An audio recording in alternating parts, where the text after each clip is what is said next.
Check. I believe we're live. Check. 1, 2, 3. Check. Chickity check. Tick tock. Tick tock. 1, 2, 3. Check. Oh, go ahead. I don't know. We're getting kind of fly there with that beat. With that beat we were rocking. All right, how's it going, everyone? Been a while since I've been live with the Apostate Prophet. S just said, first time I've ever been on time for one of these, and it's completely accidental. That is cool. Wow, it's amazing. Hello, everybody.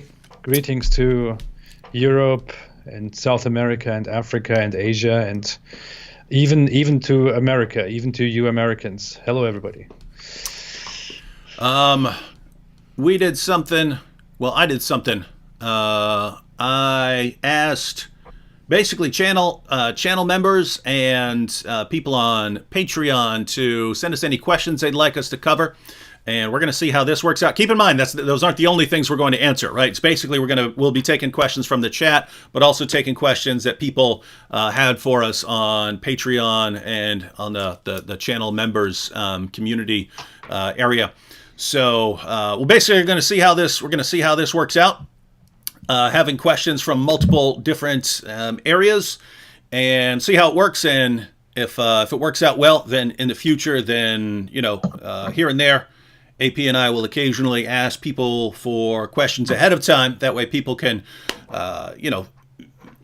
really think about the things they want to ask. But also it's easier for us to see them from a channel member where there's a list of like 17 questions and we clearly see them all than when we're live and it's a chat and we're trying to speak and read at the same time. And we certainly miss tons of stuff. So we're going to go ahead and give this a crack, see how it works out. So, how's everyone doing? I see Mrs. Apostate there. I see Mrs. Apostate. Hello, Mrs. Apostate. Sounds familiar. It's cool that Mrs. Apostate watches you. My wife doesn't watch me.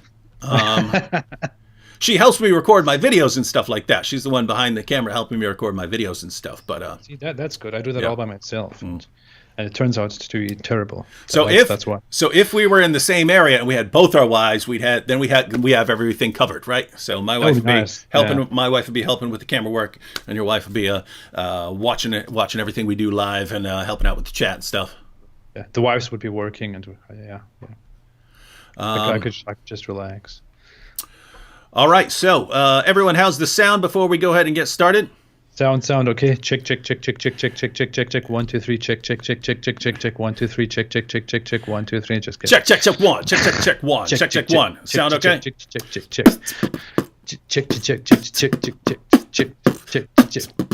See, all we need is vocab. All we need is vocab here to bust the freestyle. Hey, Hindu historian is over there. Earlier, Hindu historian said he was going to the casino or something like that. And that if everything worked out, we'd have some awesome super chats. I don't see the super chats from Hindu historian, so I'm guessing he lost all his money. Hindu historian. Those places are set up, man. They Hindu historian, don't go to casinos. And if you go to casinos, make super chats. Otherwise, there is no use in going to a casino. You should know that. Yeah. Let's see. David sounds oddly handsome today. What? Whoa. Who's it then? Petrus. All right. So should we? Here's a question. Let's take a couple quick questions from the chat real quick, and then we'll jump into some of the ones I have pulled up over here. Cooking with AZ said, AP, are you not afraid after insulting Islam, especially as a Muslim? So I guess the question is, since you talk about Muhammad a lot, are you scared, especially since you're an ex-Muslim? Scared of Muslims? Yeah, no. No, I'm not scared at all. I mean, there was a point, there was a time, to be serious for 1 second. There was a point when I started out with all of this, and when the channel suddenly started booming and it became very huge. I got a lot of attention. There was a time that I was a little bit anxious, and I had anxiety issues, and I started kind of I don't know, overthinking a little bit. But then I don't know, I just got over it very quickly, and then I started not to care at all. And I don't care at all. And since I'm also protected by the FBI, that's everything is okay. And we are in America. I have the means to defend myself. So. Yep. I dare you. That's good. That's good. Cheryl R. rushed to my wife's defense and said she's too busy watching your 5 boys Act 17 apologetics, which is more important. So that is correct. That is correct. Yeah. That is correct. She is with my kids. She doesn't have to watch all 5 of them. The oldest 2 can kind of watch their own. Mike Ross said the coronavirus is worse than the coronavirus. Yeah, I saw someone post that earlier in the. It was on Patreon, and one of the questions was, which is worse, the coronavirus or the coronavirus? But what he put after that was a little too. I don't want to put it up because apparently YouTube will just ban you based on you responding to a comment that you show on the screen, even if it's not you saying it, it's someone else saying it. So wild stuff. Wild world. All right. Are you ready to let's go ahead and jump on to some questions here. I would have shared the questions that are directed towards you ahead of time, but we got on right before we were going live. So Jew and Greek said, "Where is AP from?" I am from Israel. My parents are Ashkenazi Jews.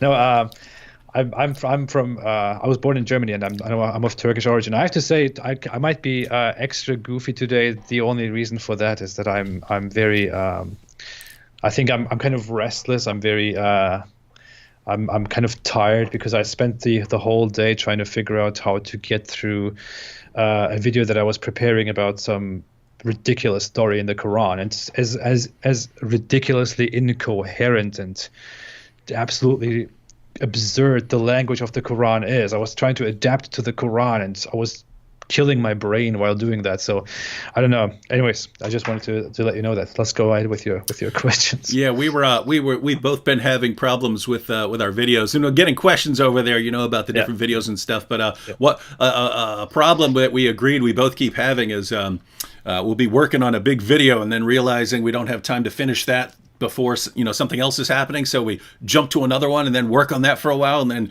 I'm not going to be finished with that in time, so we jump to another one. So we have all of these partly worked on videos that haven't finished yet. One quick one here from Nate 2D2.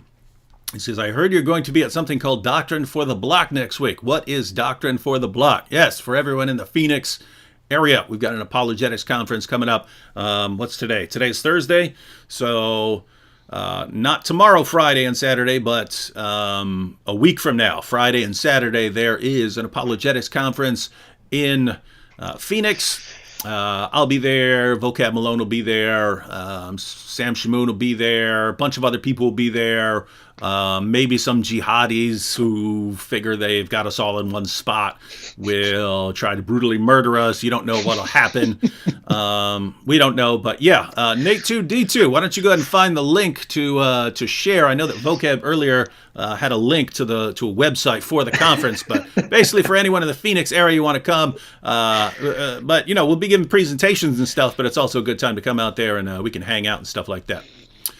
Why do you have to go there? What? I mean, you got to be honest, right? I mean, I don't know. I mean that those dudes that Islamicized me was based on a kind of loosely based on a true story of a couple of guys who decided to go and kill Robert Spencer and Pamela Geller and so on over a cartoon contest. But those dudes are from Phoenix. And so we know there's some jihad rising there. So, yeah. So, all right. Let's check out some questions here from the AP. Anytime you see something from the chat that you wanna jump on, just jump on it, and we'll do that too. And so we'll kind of go back and forth between questions from supporters and questions from the chat here. All right, here you go. From Candace, question: If we see an ex-Muslim debating a believing Muslim in public, should we try to help them or let them fight it out alone? So, if an ex-Muslim, you're walking down the street and you see an ex-Muslim arguing with a Muslim, do you jump in and try to help them or not? What do you think? In my honest opinion, I think if you're walking down the street and you see an ex-Muslim argue with a Muslim, it very much depends on what ex-Muslim that is, on what a situation that is. But in my opinion, I think you should just let them be. Yeah. Yeah, I would say it's going to depend on the circumstances, right? I mean, if it's like like a woman who's, depending on the circumstances, if it's a woman who's an ex-Muslim and a Muslim is yelling at her and looks like he, might be trying to scare her, intimidate her, that's a situation where you might want to, sort of pull up beside her and stuff like this. And, I would say in most situations, if you're even thinking about saying anything, I would say stop and, just listen, right? If it's on the street or something like that and you're spectating, then sit there and listen. And that if someone someone crosses a line or something like that, then you might want to jump in. But, so entirely... It will entirely depend on the situation. What do you want to add? Now, what David was trying to say is that if a stronger person who looks more threatening is intimidating a weaker person, David wasn't, of course, trying to say that women are especially in need of our help. That would be very misogynistic. That would be very misogynistic of David to say. No, as soon as I was saying it, I was thinking, well, what if it's a little tiny dude and it's a big, a big Muslim was about to, beat his face in, but just still works as an example. All right, we'll take one more quick question over here. This would normally be a question for a Christian, but you actually deal with a lot of stuff about Islam from the perspective of how it relates to the Bible. So Don said, a Christian who doesn't believe in Christianity. Yeah. Yet. All right, here you go. Here's Don.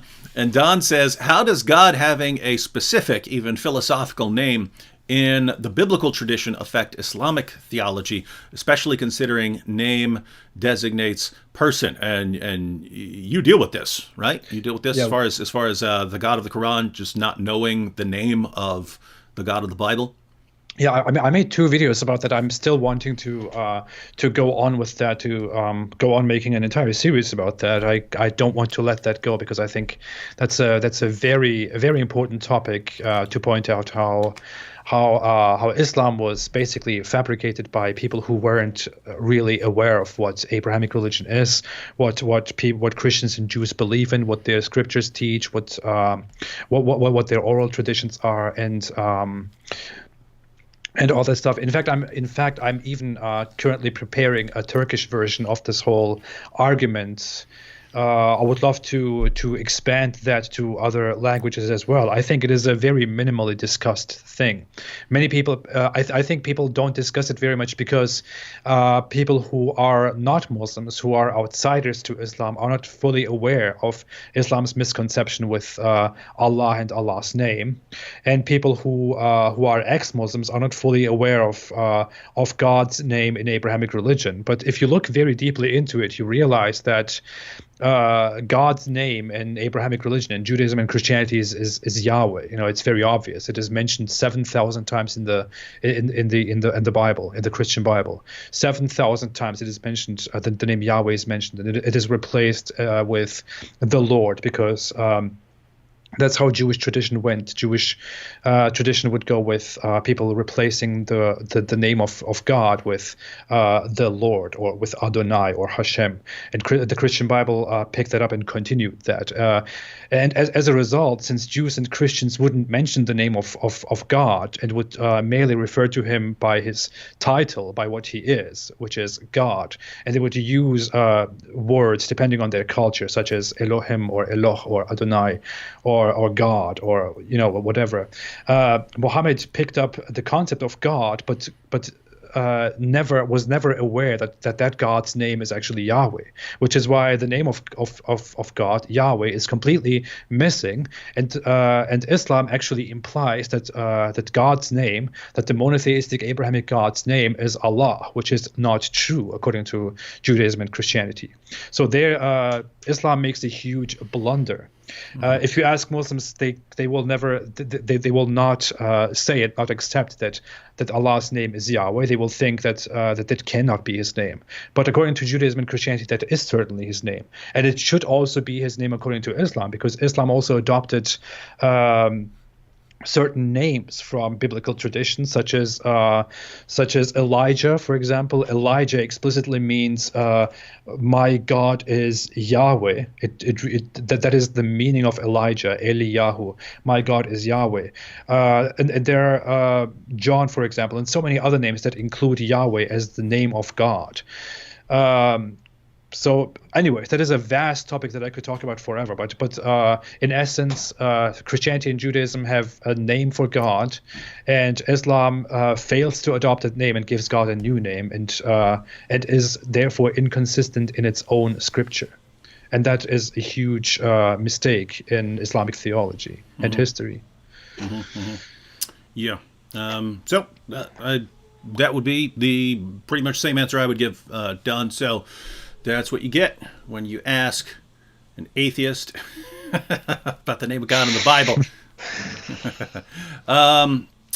Here are two related questions. Badger here in the super chat says, please invite YouTube's Run to Christ, Theophilus Most Excellent, and Somebody for Christ to join your online super apologetics project. They're brilliant and should be reaching a much wider audience. Well, I should have a video up about that tomorrow, basically on the situation dealing with the apologetics empire. So yeah, I originally envisioned this as, a group of 6, 7, 8 guys working together, cranking out videos, but did get a lot of interest from people around the world. And right before we started, AP and I were talking about maybe doing something similar somewhere down the road, but with people who are primarily focused on Islam. So this might be Christians, this might be atheists, this might be Hindus, but mainly people, especially like ex-Muslims who, whatever position they are now, if they want to start exposing the lies they were told throughout their lives and actually want to go out there, then there is no need to reinvent the wheel here. The people who figured things out on YouTube before you, no point in everyone going out there and relearning everything that people like us can tell you that we learned the hard way. And so basically content or your own unique niche that you're going after, that stuff's on you. But, the basics of learning how YouTube works and how to make your videos and how to do all this stuff, people can help you with that sort of thing. So, yep, we'll see what happens. But this one's for you, AP. Fred Sanford said, would AP wear an Apologetics Empire t-shirt? If so, what is his shirt size? I'm buying. I don't know why he would wear an Apologetics Empire shirt, but I'll let you answer. Maybe as a challenge. If it is offered as a challenge, then I would wear it. See, there you go, Fred. All you have to do is challenge him, and then he'll do it, right? Yeah. That's the part he left out of his when he's sharing how he left Islam, was basically someone said, "Hey, I dare you to leave Islam," and he did it. Yeah, and I just left, so that's how it goes. Don't buy me a shirt, but thank you. All right, let's take a couple more questions here. See what we got. Oh, this is a good one. We've kind of touched on this before in previous videos, which means this is an issue that just comes up a lot. So a lot of people are concerned about this. But how can we speak about the problems of Islam to other people without incurring the wrath of the PC police and being mislabeled. So we've heard this before. How are we going to talk about Islam, get the facts about Muhammad and the Quran out there without being, labeled Islamophobes and bigots? Because it's one thing for us. We're, our lives are on YouTube, and if people call us names, that's one thing. But for a student on a college campus, or someone who, works in at a company and stuff like that, or a teacher or something like that, if you all of a sudden get labeled, Islamophobic bigot, then that could have profound implications for the rest of your life. So what advice do you have, AP?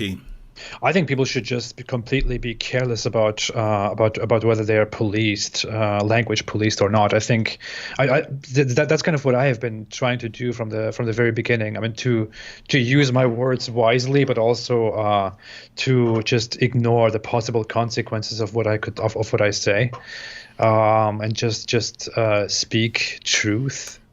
Just speak as I do. I don't have anything bad, anything evil to say. If anyone ever has a problem with something that I say, then I know very well to justify what I said, because what I say is not based on anything terribly wrong. And I believe that would be the same with you if you ask such a question to begin with. So just go ahead and speak your mind. Don't let anyone police you. And I hope of course you do not have any problem with grooming gangs and stuff like that. Did you see that one? Which one? What? There was a question about grooming gangs. Oh no, I didn't. No, there was. You just brought up grooming gangs of your own accord. Yeah, I did. No, there was a question. I lost it here, but someone asked if we have a problem with grooming gangs in the U.S. And really? Yeah, I would say I have occasionally read a story where it's like, a group of Somali Muslims, and they're, pimping out a girl or something like that. So it's occasional, but just nowhere near what you have in places like in places like the UK and so on. So it's not a huge issue here, fortunately. But as far as I would add, notice what AP just said there, and that what would be wonderful is if everyone kind of did it at the same time, right? If there was ever some massive exodus from political correctness, and everyone just at the same time said, you know what, I don't care what anyone thinks about what I say, I'm just going to go ahead and say it. If that ever happened, they kind of can't get all of you. You know what I mean? They can't get everyone at the same time. If one person sort of stands up at a time, then, they can all jump on that person, and that serves as a warning to other people. But with all of that said, so if you're in a situation where, if all that's going to happen is someone's going to, call you names or something like this, or call you bigot, don't worry too much about that. But if you are in some sort of situation where it's kind of a bigger issue, there are ways to go about it, right? So you can get across the same facts about Muhammad and we've talked about this before. You can so let me just give this example that I always come back to. You can say if you want to get a point across about Muhammad having a sexual relationship with a 9-year-old prepubescent girl, you can say, hey, your prophet's pedophile, he's a pervert, he's a sicko, blah, blah, blah, blah, blah. But you might be in a situation where that could get you into trouble. But you can get across the same information. You can get across the same information in a different way. If you're talking to a Muslim or to a non-Muslim, let's say you're talking to a leftist, if you just print out some of the sources or an article or something like that, you can go up to that leftist and say, hey, I always see you seem to really like Muhammad and stuff. Me, I'm still learning about Muhammad, but I'd be interested in how you reconcile your praise of Muhammad with this information in the sources. Could you check this out and tell me what you think? I'd really be interested, because I just want to make sure I'm getting all sides and I'm being open-minded about all this, right? So if you're putting that out there at the front, hey, I'm trying to be open-minded about all this stuff, then that person's in a kind of position where if he jumps all over you because you're saying something he disagrees with or something like that, then he's the one who's being intolerant and bigoted and so on. Same thing with a Muslim, right? You could come at a Muslim and say, "Oh, Muslim, Muhammad did all these horrible things," or you can go up to that same Muslim and say, "Hey, I was watching this video by this super evil dude called the Apostate prophet." And this guy, the Apostate prophet, he made this video about Muhammad, and I don't want to just listen to him. I don't know how reliable he is until I actually get both sides of the story. So could you check out what he said and then give me your perspective on this? Because I'd like to hear from you. And that's actually a pretty cool thing to do. You're asking that for that person's perspective. Now, notice you're getting the same information across. In fact, you might even, in that sort of situation, you might even be able to get more information across. Yeah. But you're doing it in a way where the blame is not on you. The blame is on the apostate prophet, or on me, or on someone else if someone doesn't like the material that's there. So, those are some thoughts. Last time I said you could even go there and say, I don't know if you just basically said that, but you could act like you don't really like me, or you don't really like David Wood, and you just think we're a bunch of jerks, and you could ask that person to give it a try and to watch this and to. Keep in mind, you're not even being dishonest if you say we're a bunch of jerks, because we are, right? So we're not talking about like misrepresenting yourself or your intentions and stuff. You could say, hey, I was watching this video by these guys. They're kind of like, sarcastic, and they're jerks, but they were given sources. Could you look at those sources and tell me what you think? Yeah. And you can always throw me under the bus. Throw us under the bus. Great to good. We love it under the bus. That's our home. That's our home. Shout out to Cheryl R for the super sticker, which is a hippo spinning in an office chair. I actually need I need an office chair. I gave my old one to my kids and stuff, so I never got a new one. So I'm actually sitting on a hard wooden chair, which destroys my back. But I'm gonna get one, and that super chat will help. All right. Everyone, like the video. The like function is very important on YouTube. If you like a video, that means that the video will be supported, that it will statistically do better on YouTube, that the channel will do better. So the like button actually has a function. Many people don't know that. So if you want to help the channel, if you want to just help a little bit, you can use the like button and treat it like an Islamist would treat me, for example. Like, I am the like button and you are an Islamist. Go ahead. Destroy that. That means destroy and mutilate that like button. Yep. Just so everyone knows, links in the description box. If you're new to AP, I'm sure very few of you are new to the Apostate Prophet. But if you are, it's your first time watching stream with the AP, then I got links to his YouTube channel and to his Patreon page in the description box. All right, now you have a bit more of a tricky one here. You had a few questions that are people asking your perspective on some religious or moral issues or something like this. So here you go. Mm-hmm. Yeah. So here you go.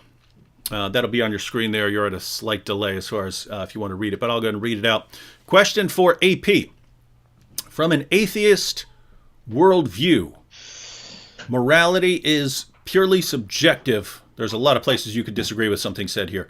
From an atheist worldview, morality is purely subjective, and there is no afterlife. So how would you personally say, this is by a fan, this is from a fan, by the way, but a Christian fan.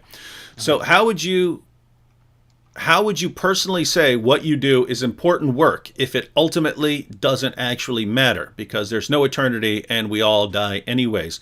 And how do you perceive Islam as being evil if morality is purely subjective from an atheist worldview? P.S. I believe what you do is really important work. I just want to see how you articulate your thought process. So in effect, basically, how is Islam evil from your worldview? And two, why does it matter what you do if the universe is eventually going to die a heat death and that's the end of it anyway? Interesting question. I like that question very much. I don't know if I will be able to sufficiently answer the question right now in a live chat. We were talking earlier, just before we started, before we went live. David and I were talking about how our answers are not as sufficient during a live stream as they are when we actually record it, because it takes a while to collect your thoughts very well. And in fact, I thought about this question very much, and I wrote quite a bit about it. I actually even planned on making a video about this topic. In fact, I think I even made a working title, which was something like, why am I criticizing Islam if everything is going to be fine? There are some premises here.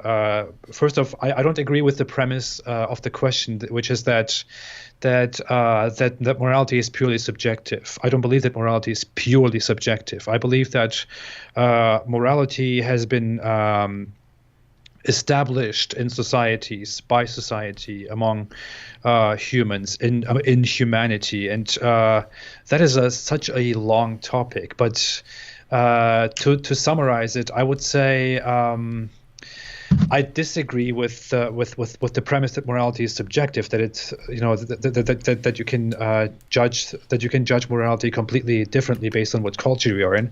I would say that that people actually build their morality based on what is good for themselves. We can historically verify that. I don't believe that people attain some sense of morality and good and bad from a higher source, or from some unknown source, or through their genes, through their blood, or anything at all.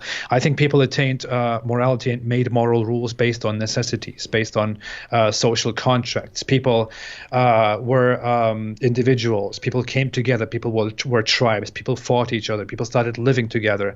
And as people started living together, as they rode together and lived together and grew together, they had to make rules in order to be able to live together. And they didn't make those rules just because they cared about each other. They made those rules because they cared about themselves. Humans essentially wanted to live proper lives. They wanted to be prosperous themselves. In order to survive, in order to get help when they need it, they made rules in which they have to help each other. I am supposed to help you live a better life so that you help me. I even think I believe very much in the philosophy that everything we do in life we do for ourselves. So we have some sense of egoism. Anyways, long story short, if you are really interested in that, I would talk a lot about that in a dedicated video on philosophy. But I believe that we actually have rules that we have established that are very much universal, such as not murdering each other, which is something that you can find in every religion and pretty much in every society, almost every society, except in some untouched tribes that didn't yet come that far. You can find rules about not eating each other because people don't want to, because people sense disgust with that, because you don't want to be hunted and killed. That's why we make rules about cannibalism, for example. People believe that we shouldn't sexually violate each other because people don't want to be violated and people don't want their partners to be taken away that way. There are rules like these, and I believe Islam violates some of these very basic rules, for example, that we almost universally have, that Islam violates. And again, long story short, I don't want to make this too long. I believe that we make rules for our own good. That many cultures came together and made great rules that we live by and that we happily live by. But Islam makes rules that, as the majority of humankind, we judge to be bad rules, to be wrong rules, to be rules that most of us don't like. That's why most people don't like Islam. If you ask most people in the world, most people don't dislike Christianity. Most people don't dislike Judaism. They don't dislike Hinduism. They don't dislike Buddhism.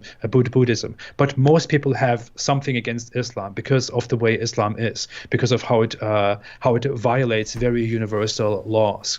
And in that sense, because I care about myself, because I care about you, about society, about my neighbor, and essentially about my own good, because I care about everyone, and because, again, I care about my own good, I believe that it is a noble cause to counter Islam. And I would like to do something for the future generation, for my children. Mm-hmm. I hope that answers the question a little bit. Yep, and I think we will both have much more to say along these lines in the future, because we're both planning on making video stuff on, videos on this issue down the road. Yeah. Michelle Marie in the super chat said, in Syria, child brides are the norm. It is culturally acceptable to marry a 9-year-old to a 50-year-old. They are very defensive about it, including the Islamic leaders. Yeah, and there's a reason for that. If that's your culture's practice and you've been raised to think that's okay, and simultaneously, if you criticize it, you're criticizing your prophet, then that makes it kind of a sensitive topic. But notice, here's what happens, right? It's sensitive. It's a sensitive issue culturally because it's a sensitive issue culturally. So you're going to upset people if you start criticizing it, and religiously, that you're attacking the greatest man who ever lived if you criticized it. And so guess what? Lots of people aren't going to bring it up, and lots of people aren't going to want to talk about it because you're going to hurt everyone's feelings.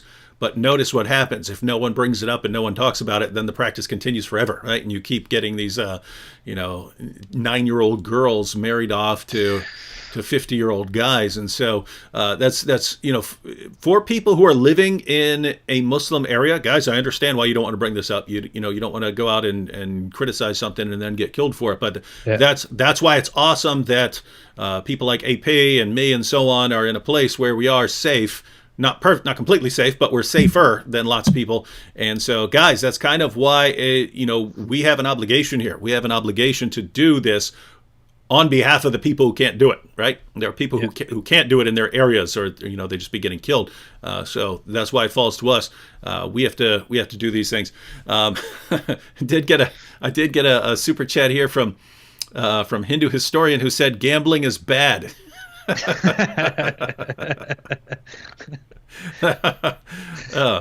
Yeah, that's that's good, right? Oh, here it is. I found it. I saw it over here. But yep, there we have Hindu historian. You heard it from Hindu historian, ladies and gentlemen. Gambling is bad. Thinking he knows that from personal experience. All right. Someone said I can't find the comment here right now, but someone said wait, where was that? Let me find it. Someone said something along the lines of David and AP, you should change positions sometime. David as an atheist and AP as a Christian. We actually the philosophy students at Old Dominion University, we actually we used to have meetings called Philosophy Slam, where that would occasionally be the assignment, right? You'd be in there arguing a position or listening to a speaker, and you'd be arguing for your own position.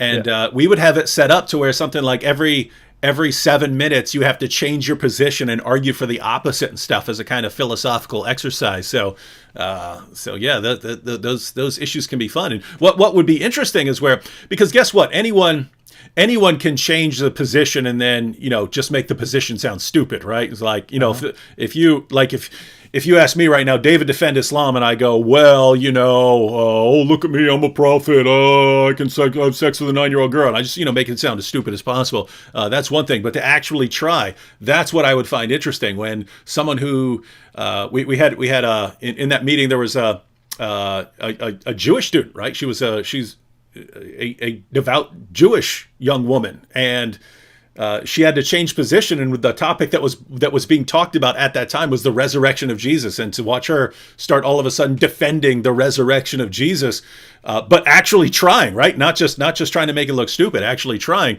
would be cool. It'd be cool to see a Christian arguing for an atheist position, or an atheist arguing for a theistic position or something like that. So yeah, that's it's not those things can be interesting and entertaining. Can I say something very briefly about? Are you serious? You don't have to ask, man. You just say, I am going to say this. No. I'm a guest. It's because of the thing that I was just talking about the morality issue. Mm-hmm. So some people said, like Bill Thompson here said, for example, AP, I love your work. You just described subjective morality. If you found out for sure without a doubt that Christianity is true, would you become a Christian? I don't agree that I described subjective morality. I think people have some misunderstanding, and I often believe when I watch debates, I don't watch debates, I just listen to debates very briefly because I actually hate debates. But when I see atheists talk about this issue and Christians talk about the subject of morality, I think there is a giant misunderstanding that people make. There is some sort of black and white thinking, I believe, that morality is either completely subjective or completely objective. I don't believe that is true. I don't believe that either of those positions are true. I believe that morality is subjective insofar that people have established morality universally, but that doesn't really mean that morality is subjective in the sense that people often mean that morality was subjective, such as that if you go to a different culture, you can do whatever you want because their morals are different. You can suddenly murder and kill and rape and whatever. That's not really how it works. I would believe that. I believe that morality is objective in a way that people have long ago established a sense of morality universally, and that humans have made global social contracts in order to abide by those morals, because they know very well what is good and what is bad for them. There might be some societies that don't stick to that don't have the same sense of morality, but those societies don't function, they don't work, and eventually the rest of us force them to accept our moralities. For example, people often give the example of Nazi Germany. They say, well, Nazi Germany had their own morals. They thought it was a good idea to massacre a bunch of Jews. So what are you going to say about that? Well, the thing is, the Nazis did indeed force the people to accept that it is a good idea to force the Jews out, or as a final solution to kill the Jews. But see, they didn't prevail. And the reason they didn't prevail is that their reinterpretation of morality was not a morality that the rest of us agree with. So we forced them again to abide by our sense of morality. We forced them, I say that conveniently, to abide by our sense of morality that most of us agree with is healthy for us. So insofar, I would say morality was maybe subjective at some point in human history, but it is not subjective anymore, mostly. When it comes to certain issues like homosexuality or eating certain foods, it is still subjective. It would be then partially subjective, not completely subjective. Anyways, just go on. This is such a huge topic. I don't think we would just get out of this by talking about it for 5 minutes. But yeah, I don't agree with either position that morality is completely subjective or completely objective. And I would say that religions have established their moralities also subjectively, because if you look from religion to religion, you will find a sense of subjective morality. All right. Again, we're going to have to deal with that a lot more in the future. But yep. By the way, anytime you see anyone else's comments that you want to address along those lines or other lines, just jump right in there. Whatever else I'm doing. Pitar said, "Hi David, you might remember that I once mentioned that I commented about when Jesus was tempted by the devil in the desert. He resisted what Muhammad wanted. I think you could make a video about that." So when Jesus was tempted, anyone who's read the story, he was offered various things. One, that he should jump off and in the sight of everyone, and then they would see him survive a fall. Food, and of course all the kingdoms of the world, which would be the main one. But yeah, that's what Muhammad wanted. What did Muhammad want? He wanted apparently fame and conquering the entire world. So yeah, that is a potential video, that Jesus saying, "No, I'm not accepting that offer," and then Muhammad maybe being offered the exact same thing and saying yes. All right, let's. We have. Hey, here's an interesting one.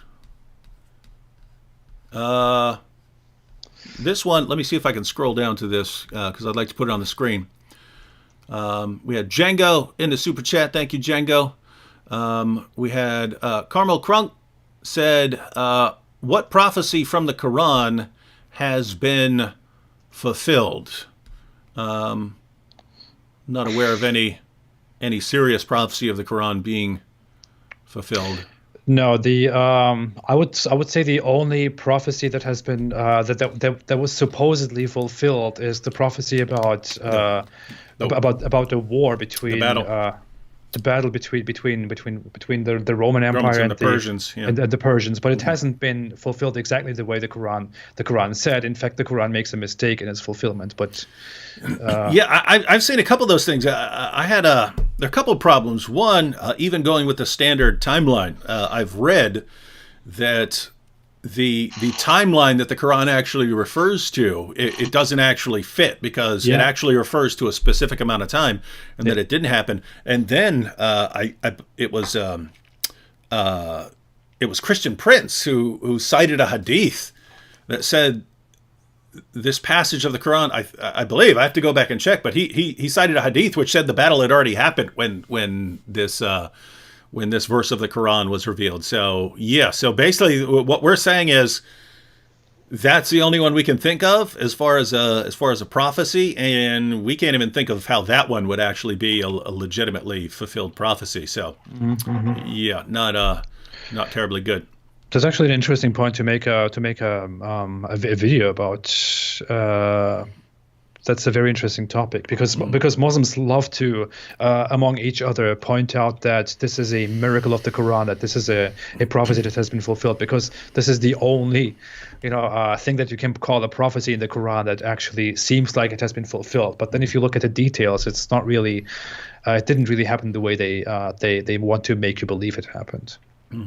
Are you familiar with this? Takia Watch says, the hijab day is coming up on the 1st of February. He says, let's drop tons of videos that amplify the voices of women that can't choose. The hijab is a tool to help the sexuality of Muslim men.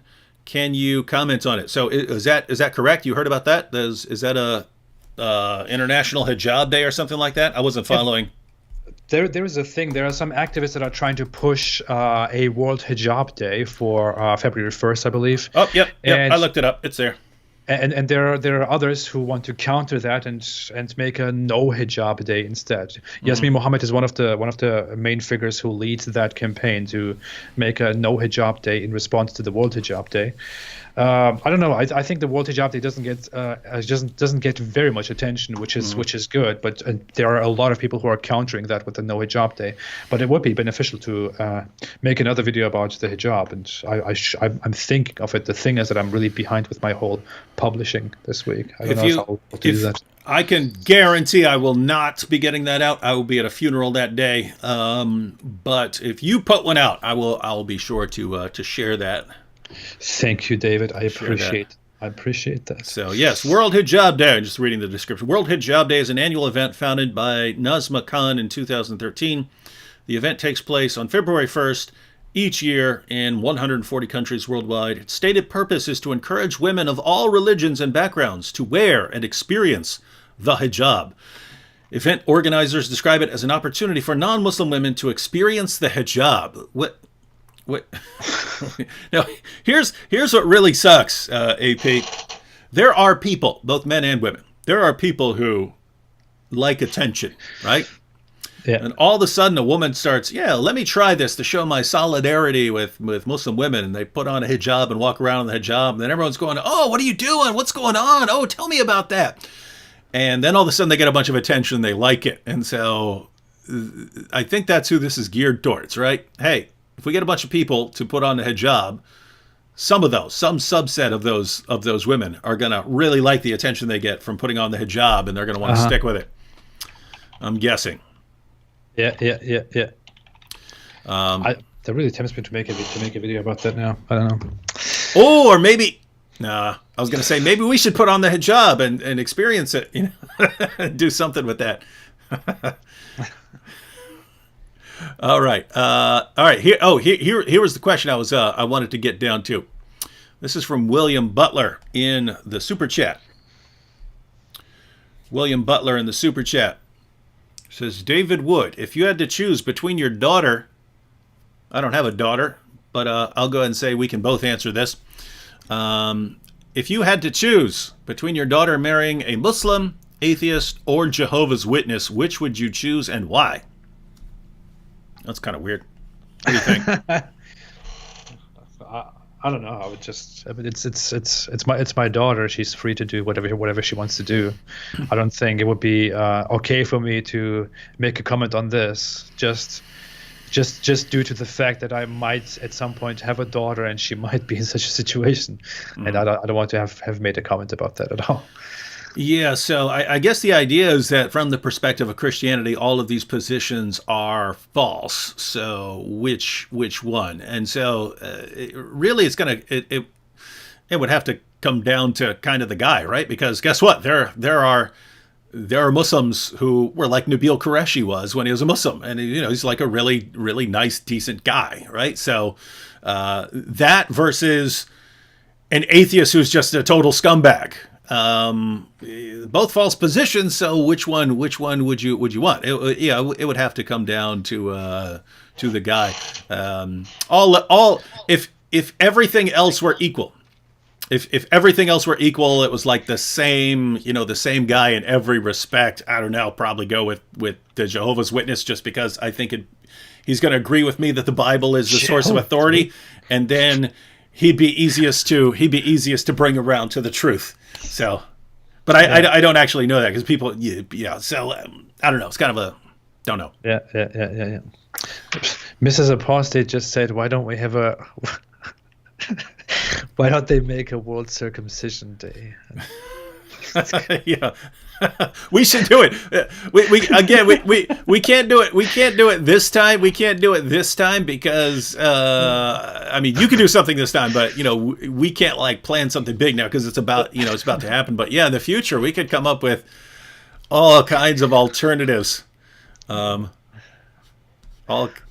could come up with all sorts of parallels to that and show that, guess what? The Muslim community is not going to do any of them. They're not going to do anything that actually honors or celebrates some other religious tradition. These sorts of things are only one way. But yes, if you wanted to, if you wanted to really experience Islam, there are all kinds of other things you could do besides the hijab. So. Yep. Go ahead. I don't know. There are still people wanting to argue with me about the whole morality issue. I don't know. I would argue. I would talk about that all day, but I don't want to dedicate all of the talk to that right now. So yeah, guys. AP, if you ever want to have a future session where we just kind of focus on that and try to iron things out, it's guys, you can't really iron it out even if we went 3 hours on nothing but that topic. We basically get the main ideas of each of the positions down and stuff like that. But so yeah. I'm thinking of creating I sometimes think of creating a second YouTube channel just where I can post things regarding philosophy, my beliefs, and stuff like that. I don't want to get all of that on my Apostate Prophet channel or on here, because I don't want to pollute the thing. The subject that I'm dealing with. How many channels are you planning to have? I don't know. That's just something that I have in mind, that I think it would be great if I did that, but I don't know if I can actually manage that. The Apostate Prophet 5 years from now will have like 9 channels. 9 channels, yeah. I'll post on yeah. I don't know how that would go, but I was thinking of just a channel with my name or something like, I don't know, the pragmatic whatever, or the free thinking whatever, where people can follow me who are explicitly interested in having a debate on such topics. You got to give yourself a super cool atheist name though, like super cosmic free thinking atheist 666 skeptic blah blah blah. I always put something like that in there. They put some combination of them. With all due respect to all those friendly atheist people, I like their work. I really like what you're doing, but I wouldn't. I think it would be very painful if I gave myself such a name. The cosmic whatever, skeptic. This is not a jab at Cosmic Skeptic. I actually like Cosmic Skeptic's channel. Greetings to Cosmic Skeptic if you ever get wind of this and if you suddenly start hating me for this. But no, I wouldn't do that.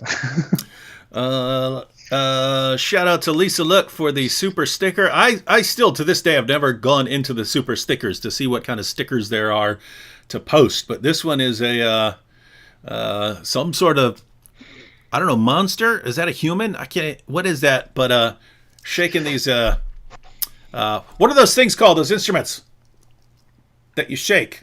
Those, I want to say margaritas, but I know that's not right. Maharenas. What are those? Anyone remember what those are called? Do you know what those are called? Instruments that you shake them like that. Did you actually search that? Yeah. Instruments, maracas. Yeah. That's what I meant. Yeah. So I knew it was something with an M and a "us" on the end. So Carmel Crunk said, what prophecies of the Bible have been fulfilled? Too many to list. And then Michelle Marie actually has a correction for us, AP, on the Quran prophecies. Michelle Marie says, what about the prophecy that a false prophet would die from Allah cutting his carotid artery, and then while Muhammad was making the statement that he could feel his carotid artery was cut? So this is those of you who don't know what Michelle Marie is talking about, watch my video, Who Killed Muhammad? Who Killed Muhammad? I know a Christian apologist who's he's a former cold case detective.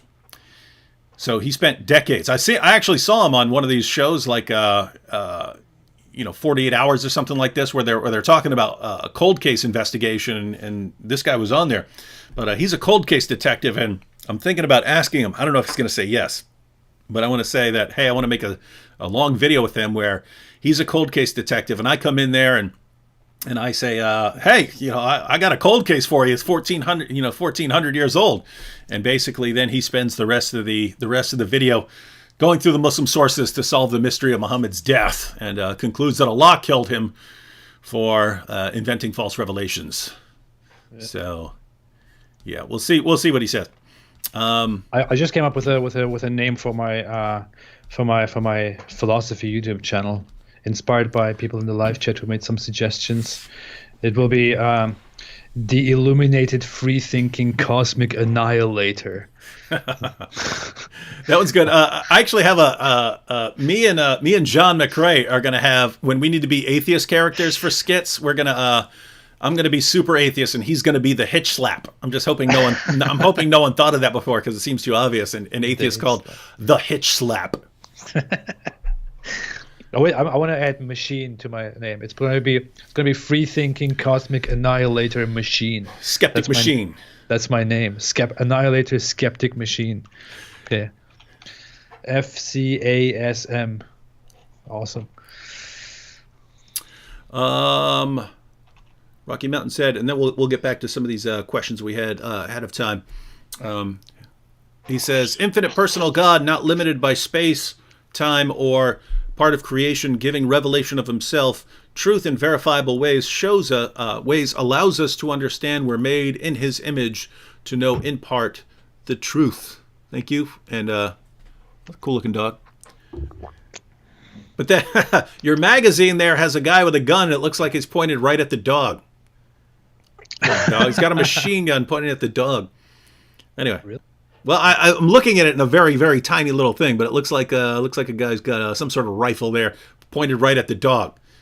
It's on a magazine. It's a dog sitting beside a magazine, but then the gun's pointed. That's a cool dog. I don't know if that's supposed to be a subtle message that we're supposed to shoot dogs, and that maybe Muhammad is actually your hero. Yeah, and now you put it on the screen. And Rocky Mountain. Yeah. Look what you have caused. Look what we have just done. All right, let's get back to a couple of these questions we had screenshots of from earlier. This one's cool. My question for AP is: there are people from the West who convert to Islam, even smart people. For example, on AP's channel, he talked about the guy from Geert Wilders' party, Joram van Klaveren. I know they probably have weird ways to pronounce that there. Joram, yeah. Yeah. What? Oh, so I was saying Keurig for the coffee maker. I was saying Keurig, and my son Blaze is going, you mean a Keurig? And I go, no, it's Keurig, man. Don't you EU? Don't you know what the sound that makes in German, man? Go Deutschland, not Deutsch. Come on, right? And so anyway, he looked it up, and it turns out it's actually Dutch, not German. And so yeah, it was. I was wrong on the sound there. But so the question here is, why do smart people convert to Islam even in the West, where they can't? You could be a smart person in a Muslim country and be raised to believe it, and or not want to disagree with it because it's not exactly safe. What about smart people even in the West, where people have freedom, converting to Islam? What do you think? Well, I would say First off, I would say that intelligence or a person being smart doesn't necessarily say about whether this person holds on to what is true or not. There are, there are a lot of smart people who believe in a lot of dumb nonsense, while there are a lot of very stupid people who have a lot of great ideas or who believe in many great things, who contribute great in wonderful ways to society. So I don't think that being smart or not smart is a good indicator, is necessarily the best indicator of whether someone is onto something good or not. That's therefore someone who is maybe smart, maybe not the smartest person in the world, but maybe above average smart, can obviously convert to an idea that doesn't really make very much sense, or that is not the best idea to have. I talked a little bit to Joram van Cleveren, and the issue with him is, for example, that he converted to Islam, and he now believes in a form of Islam that is in a way revisionist and reformist. He believes he rejects many of the mainstream positions of Islamic scholars. He believes in a more revisionist Islam, where he thinks that things that Islamic caliphates have done in the past are wrong, and that there is some correct form of Islam. So much to Joram van Cleveren, but as said, it can very well be that someone who is normally smart and who normally has good ideas about other things can find themselves in a very terrible position. In fact, I do believe that at least one of the apologists that I've interacted with recently over the last year is not necessarily a stupid person, you know. Mm-hmm. I don't want to give any credit. I don't want to give any names now, but maybe only one, to be very fair, of the people is not a very stupid person, but they just have wrong ideas. That's it. Mm-hmm. Yeah, and guys, keep in mind, we all, but whatever your position right now is, right, whether you're Christian, atheist, Muslim, Hindu, whatever, we all believe that very intelligent people defend positions that we disagree with and we think are clearly false. But my experience with people who convert to Islam in the West is that they just are rarely informed of the facts, right? In other words, after debates and so on, I would always hear people come up to me saying, "Hey, I converted to Islam 3 years ago, and I saw that it's the truth," and I would ask why, and then I would get a bunch of total nonsense, right? Things that are completely false based on the Muslim sources. It would be things like, oh, because of the scientific miracles, or because it's a literary miracle, or something like that, or because of the amazing perfect preservation of the Quran. It would be all kinds of things like this that are just total nonsense. And what you find is that it's just, there are, even among intelligent people who do not sit down and seriously study sources before they come to a conclusion, right? And in fact, I'll go ahead and say it. I have never met someone who converted to Islam after doing what I would regard as a careful study of Islam. Yeah. Right? It's always they heard a bunch of stuff from the Muslim preacher and decided to go along with it. Now, keep in mind that it could be a person who was very critical of Islam before and then came around, right? Because you start thinking, oh, well, I didn't know all this fascinating information about Islam before, and now I'm hearing all these amazing things from the Muslim preacher, and wow, this must be the truth. I apologize for the things I've said. You can do that, but yeah. Well, let me say something. I mean, if there was a huge number of people who are very intelligent and to convert to Islam, in fact, if Islam was led by a huge group of people who are known to be a very intelligent part of the population, then I would think, okay, we should further discuss this issue. But that is simply not the case. Mm-hmm. That is definitely not the case. And people are not converting to Islam. I mean, you can live 100 years in the West and never meet someone who actually converted to Islam. That's how it looks in reality. Mm-hmm. While Muslims are trying to tell us that people converted to Islam by giving us just one example or two. I have personally met 3 people, I believe, who converted to Islam.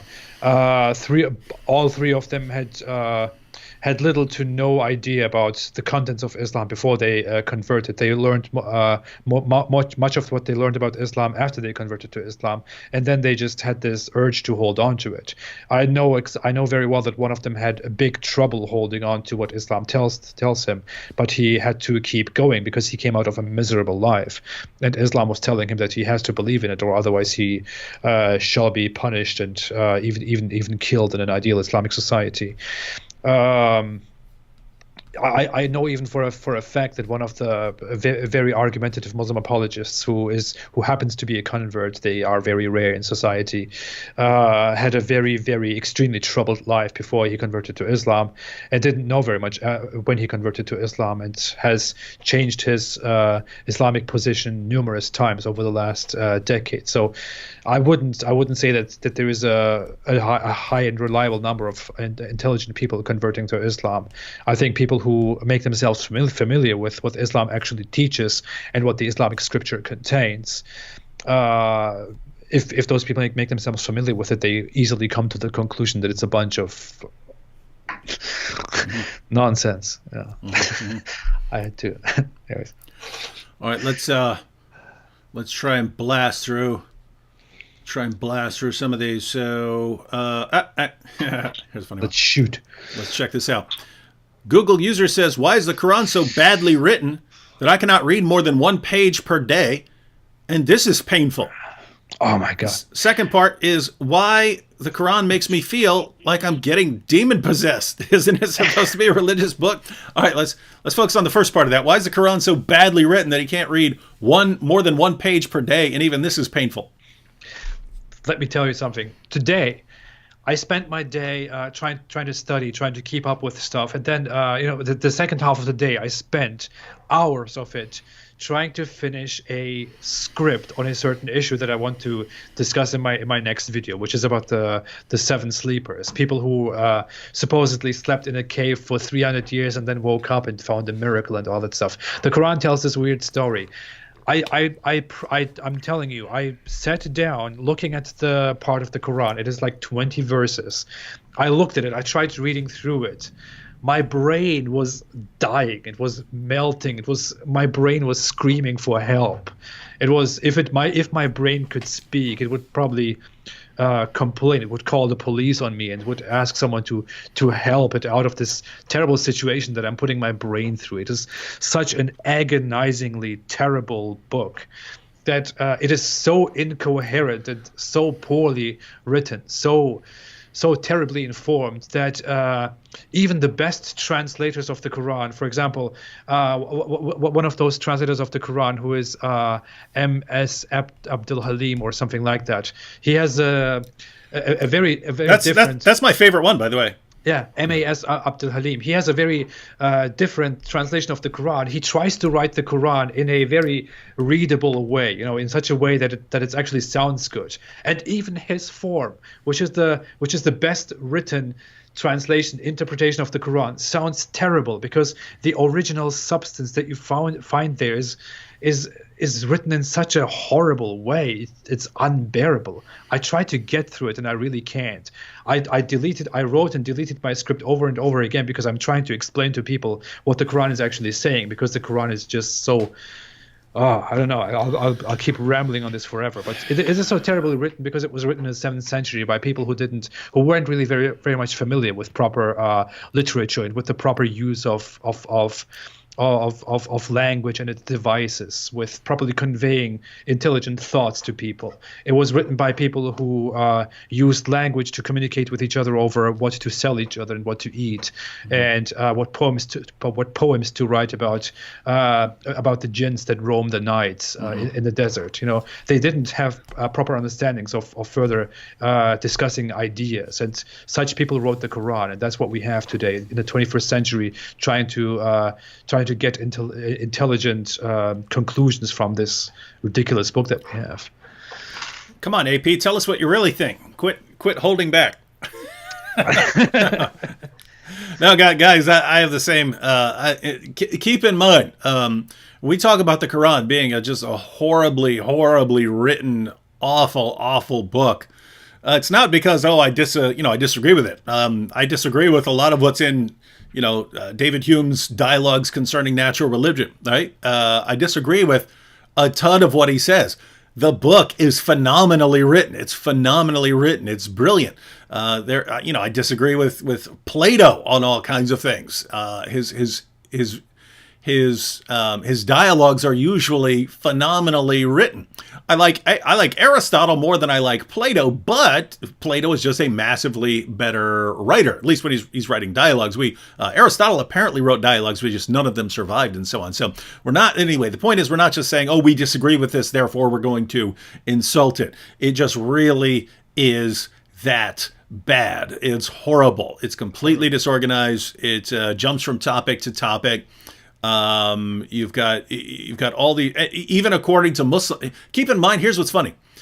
Muslims will tell us that it's the greatest book ever written. It's so perfect. And then we'll say, okay, what does Allah mean when he says, fight those who do not believe? Oh, what he really meant was, and they'll tell us he meant something completely different. Well, is it really a wonderfully written book? If Allah is constantly telling you to do things that he doesn't really mean, he means something else, then you have to say it's like an awful book, right? What does Allah mean here when he says if your wife gets out of line, you beat her into submission? Oh, what he really means is tap her with a toothbrush. Well, wouldn't it be better written if he said tap her with a toothbrush, if that's what he meant? Yeah. Why can't he actually say what he means? Anyway, so Allah, worst communicator in all of history, and so that's why you end up with the Quran. Let me demonstrate something. Look, this is what I was reading today. You guys wanted the proof? You want the proof? Here's the proof of the miraculous Quran. Good. Look, this is where the topic starts, okay? This is where the context starts. In any book, if you start a topic, you would have a proper introduction into the topic, to make people understand what it is talking about. Let me give you no context. Let me start reading the topic here. This is the start of the context.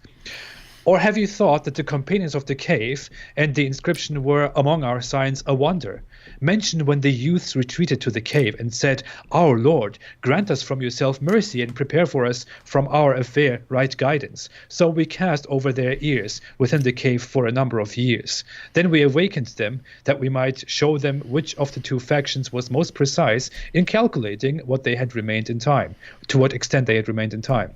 It is we who relate to you their story in truth. Indeed, they were youths who believed in their Lord, and we increased them in guidance.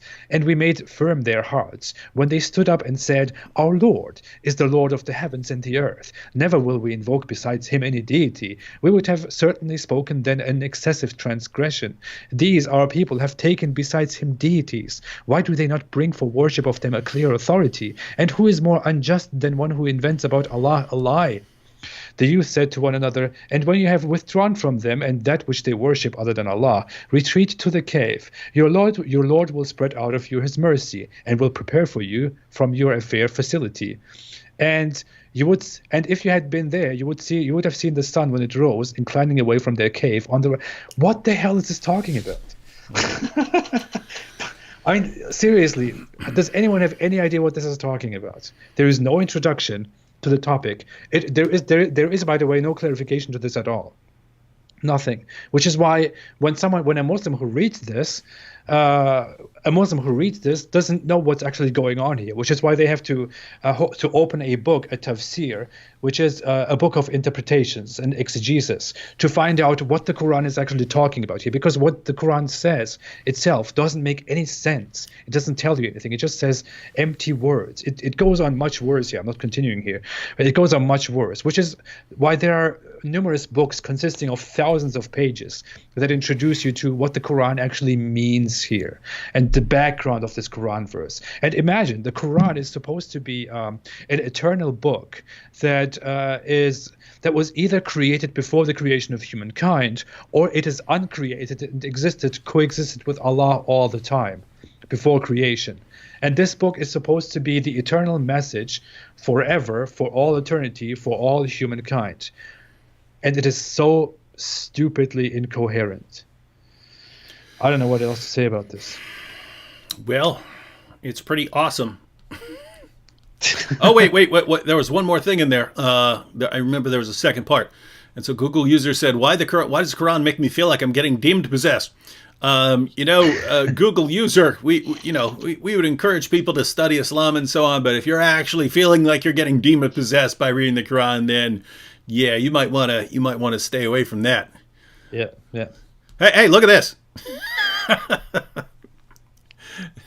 Gina Wonder Woman said, "Lol, David Wood pretending he knew Aristotle and Plato." What? I don't know if she's saying, because I wasn't saying I actually knew them. I'm talking about their writings, but yeah, Gina, yeah, I knew Aristotle and Plato pretty darn well here. That's kind of the price of admission for philosophy. Hold up. Oh, now he has to show his collection. He has to prove that he knows. This is always close by. Whoa, Plato's Republic. Yeah, yeah. This is probably like you can see the highlights. This is probably my 9th or 10th copy of Plato's Republic here. You want to challenge me? You want to challenge me on the intro? Pick one of the 10 books. I'll break it down for you right now. You want to talk about the city soul analogy? Huh? Is that what you want to talk about? What do you want to talk about? You want to talk about the tripartite soul? You want to talk about the allegory of the cave? What do you want to talk about? You want me to break down the whole book in a nutshell? Because I can do that. I can read a 300-page book and break it down in just a couple of sentences. I can do that. Gina Wonder Woman, if I was you, I would apologize right away and possibly even leave this live stream. All right. Let me see. But you're just reading this because you had to read it, right? Because it was part of your education. So. Yeah. So, well, yeah. I mean, I have to admit. See, I liked Aristotle's. I liked what he was saying better. He was very systematic. I mean, Aristotle just invented entire fields, right? Like biology. Aristotle actually is the one who came up with that.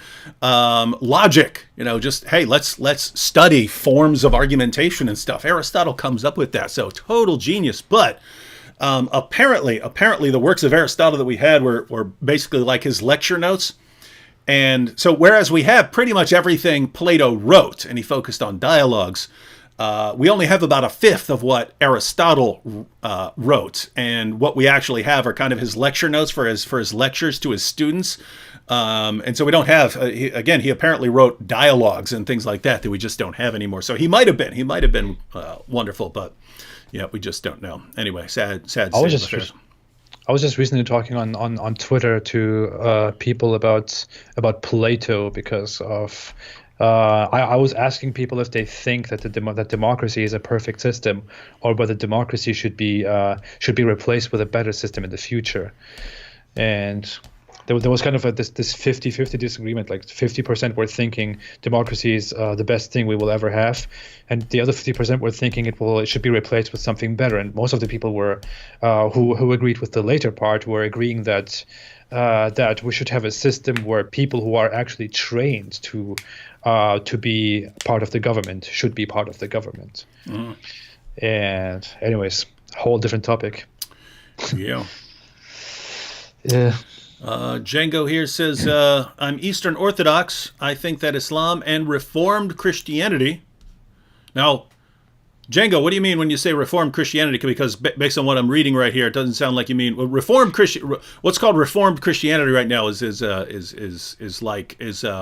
parallel to Calvinism, right? That's what I thought. Whereas it sounds like he's saying Protestantism is.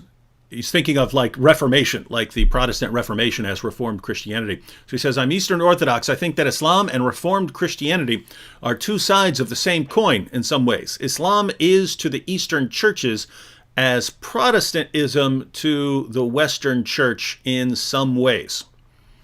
You'd have to spell out what those ways are. But basically Protestantism is saying, hey, go back to the Bible and stick with the Bible. And I guess you could say Islam tells you that, but most Muslims don't know that Islam tells you that. But yeah, so you could say Islam tells you to go back to what what the Bible says, and that Christians are supposed to live according to that. I think my brain died earlier from reading the Quran because I really don't. For some reason, I fail to understand the analogy in the last sentence, which is Islam is to the Eastern churches as Protestantism is to the Western Church in some ways. I don't know why I can't make the connection here in my head. My brain might have died today, and it's just because I wanted to enlighten the world about the Quran. We have Dr. David Wood. Where is Sam Shamoun? Sam Shamoun is out in Phoenix, the armpit of America. No offense, Phoenix. I'll be out there next week. But yeah, I might end up going live with Sam next weekend. We'll see, because we'll be in the same area. All right, couple more questions, and then we should be wrapping up after not too much longer. All right, wrapping up. I thought we would be here for another 2 hours or so. I know, we always do that. It's a horrible. The night just started, David. All right, actually, here was the longest question for you. But it's another atheism one, and really the question is, I think the real question is like kind of what you mean by atheism, because there are different definitions nowadays. So here, this is taking up the whole screen here. I tried to stick with shorter things, but Tatiana's always up in the in the chats and in the comments and stuff like that. So, but she said, for AP, thoughts on this? William Lane Craig. We'll take this slow because AP's brain is fried and so is mine. William Lane Craig wrote that if broader definition of atheism is seen as merely the absence of belief in God. So just to be clear, everyone, atheism, like when I was an atheist, I said God doesn't exist. I didn't say I was positive about that, but I would say, no, I'm claiming that God does not exist. Whereas now lots of atheists will say, no, atheism is simply lack of belief in God. It's not it's not an affirmation that God doesn't exist. It just means you don't believe in God. So let's see where this is going. So definition of atheism is seen as merely the absence of belief in God. Atheism ceases to be a view. So it's just a lack of something. So it's not actually a position. It's a lack of something. Atheism ceases to be a view, and even infants count as atheists. So an infant, if an infant lacks positive belief in God, then the infant would be an atheist given that definition. Not only that, I mean, this chair would be an atheist. This chair lacks belief in God. So almost all kinds of things would be atheist. For atheism to be a view, in other words, if atheism is not going to be a lack of something, if it's actually going to be a position, let's see, for atheism to be a view, Craig adds, one would still require justification in order to know either that God exists or that he does not exist. Like the agnostic Anthony Kenny. Anthony Kenny writes lots of works in philosophy and so on that are used as like textbooks and so on. Like the agnostic Anthony Kenny, Craig argues that there is no presumption for atheism because it is distinct from agnosticism. There's a lot here. All right, we're just going to have to get the basic idea here. Let me finish reading this and then we'll get the basic gist. Such an alleged presumption is clearly mistaken, for the assertion that there is no God is just as much a claim to knowledge as is the assertion that there is a God. Therefore, the former assertion requires justification, just as the latter does. It is the agnostic who makes no knowledge claim at all with respect to God's existence. So there's a lot there. Anyone who wants to get that down more, this will be a video afterwards, so you can go back and read it carefully. Looks like the main issue is if you say atheism is just a lack of something, then it's not actually a position, it's not actually a view, and anything, an infant would qualify as an atheist, a cat would qualify as an atheist, a cat lacks belief, a chair would qualify as an atheist. Therefore, if you want to say it's an actual position, so basically you can say it's not an actual position, it's just a lack of something, and then you wouldn't have much to defend, but you're not saying much. And your view would kind of be indistinguishable. Atheism would be indistinguishable from agnosticism because agnostics lack a belief in God. Or if you want to say that, no, I'm actually saying there is no God, then you have a position, but now you'd kind of have a burden of proof to defend your position as rational or something like that. So basically, AP, what do you mean by atheism? And you respond however you want to that question. I would. I think I watched a talk by William Lane Craig about his I would say his confusion with atheism and agnosticism, and I totally disagreed with his definition of atheism and with agnosticism.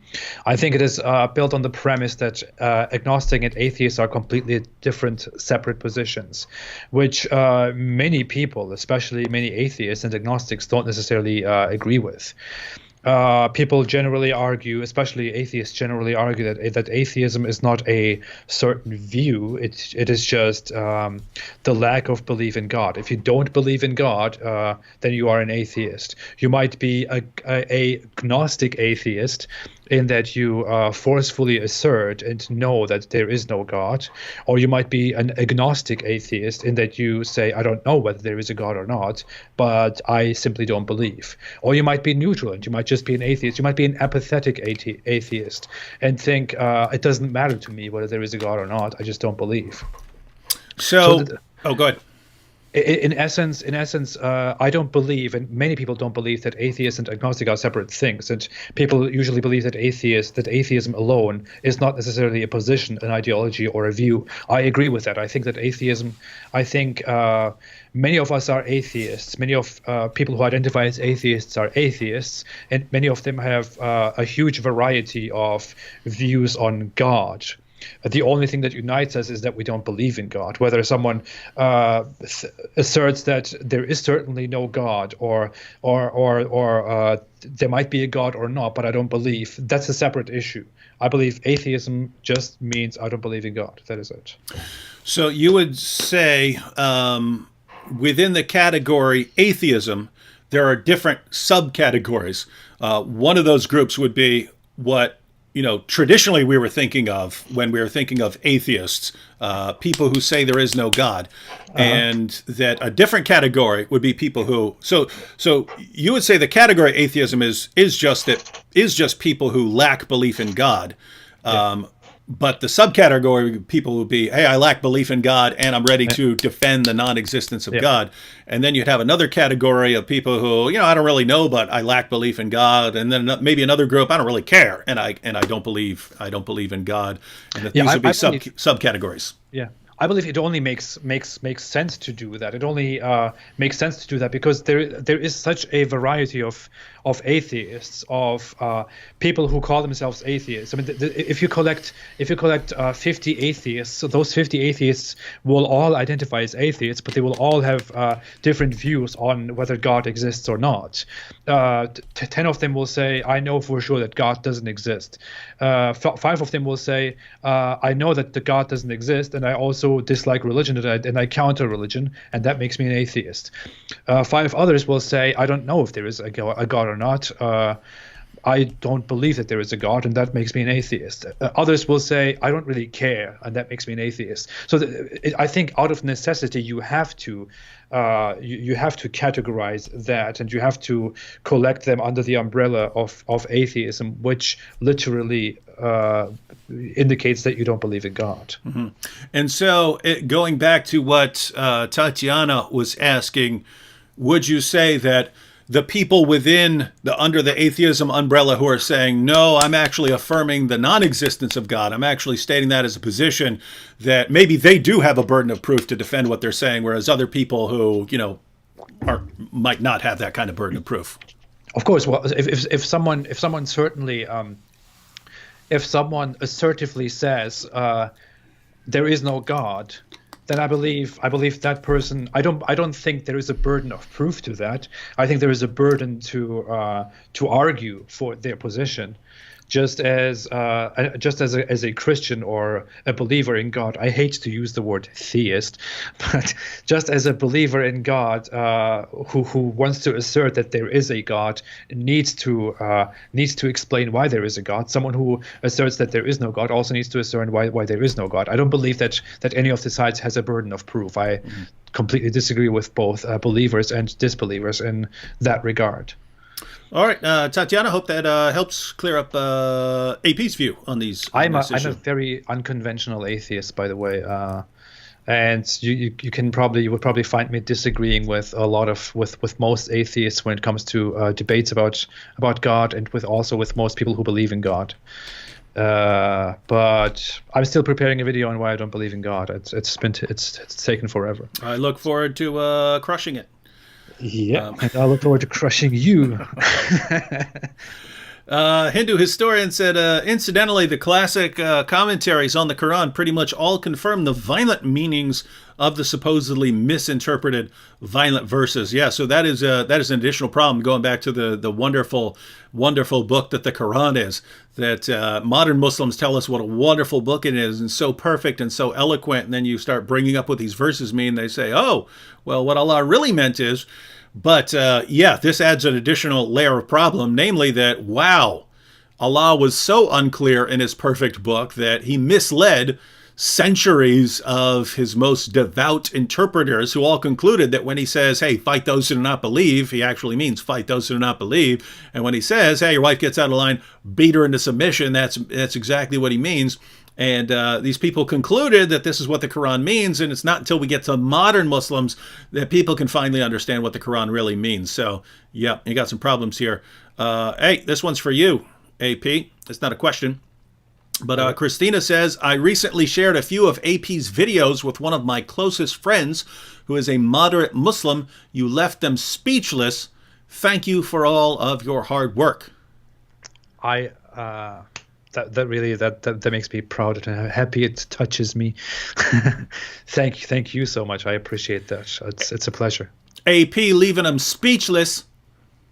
All right, let's do a kind of really I appreciate that so much, and that really, when I hear stuff like that, that makes me further believe in why I'm actually doing this. It reminds me of why I'm doing this. So it's really great to hear that. No, it is. I mean, that is why we do this stuff. If it wasn't going to accomplish anything, we'd be doing something else. So, yeah.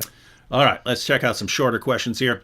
Muhammad is a very bad guy, but how come many Muslims defend him and proclaim he was a very good person? What Quran or Hadith verses do they use for that, and how do you read and deal with those verses? Well, you have passages like Surah 33, verse 21 of the Quran, which says that Muhammad is the pattern of conduct for Muslims. But basically, the tendency I find among Muslims is they'll look for anything good or nice that he did, and they'll kind of exaggerate it and make it sound like, Muhammad's the only one who could ever do something like this. In other words, what I mean here is Muhammad told his followers, hey, give alms and things like that, or help widows and orphans. He'll say things like that. But a Muslim will look at that and it will suddenly get magnified to where, look at this selfless man going around constantly. It just gets blown out of proportion. There's a book. I'm trying to see if I've got a copy of it laying around. There's a book called Towards Understanding Islam by Maududi, and it is filled, just page after page after page of praising Muhammad for how wonderful he was. And you think about what's actually being said by Muslims. Oh, but he encouraged people to help orphans. Okay, I know tons of people like that. What in the world does that have to do with them being a prophet? And guess what? If you just focus on them saying, help orphans or something like that, you can't ignore other things they did. Right? You can't ignore all the other things they did. In other words, let me give you an example. Let me tell you about a guy who dedicated his life to helping young men find work and helping them find jobs and getting them involved. He would go around to children's birthday parties and as a clown to entertain young people at their birthday parties. He was a volunteer for organizations like the JCs, constantly helping young people. You could go down the list of how wonderful this guy was. If we're trying to decide whether he's really a great role model, I probably shouldn't leave out the fact that he raped and killed 30-some young men, right? I shouldn't leave that out, right? In other words, if you want to say, hey, you did these horrible things, you can't just say, oh, no, but, he went as a clown to kids' birthday parties, so we'll just ignore all that other stuff. And so when we get to Muhammad, no, you can't just say, hey, there are a few good, here's a few good things Muhammad did during his life. Therefore, we just ignore him having sex with a 9-year-old girl and taking the life of his own adopted son and all the other things he did, right? AP, what are your thoughts on this? Well, I would say Many people misunderstand what Muslims actually are. It's because it takes some empathy, some understanding of the other side to understand what Muslims actually believe in and what motivates them. The average Muslim who believes in Islam doesn't go around knowing that their prophet, raped a child or had sex slaves and all that stuff. Normal, regular Muslims don't go around having that in the front of their mind and just saying, well, my prophet is a good person anyways because of X, Y, Z.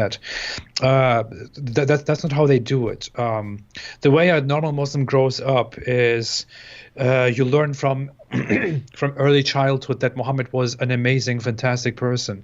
I grew up having these books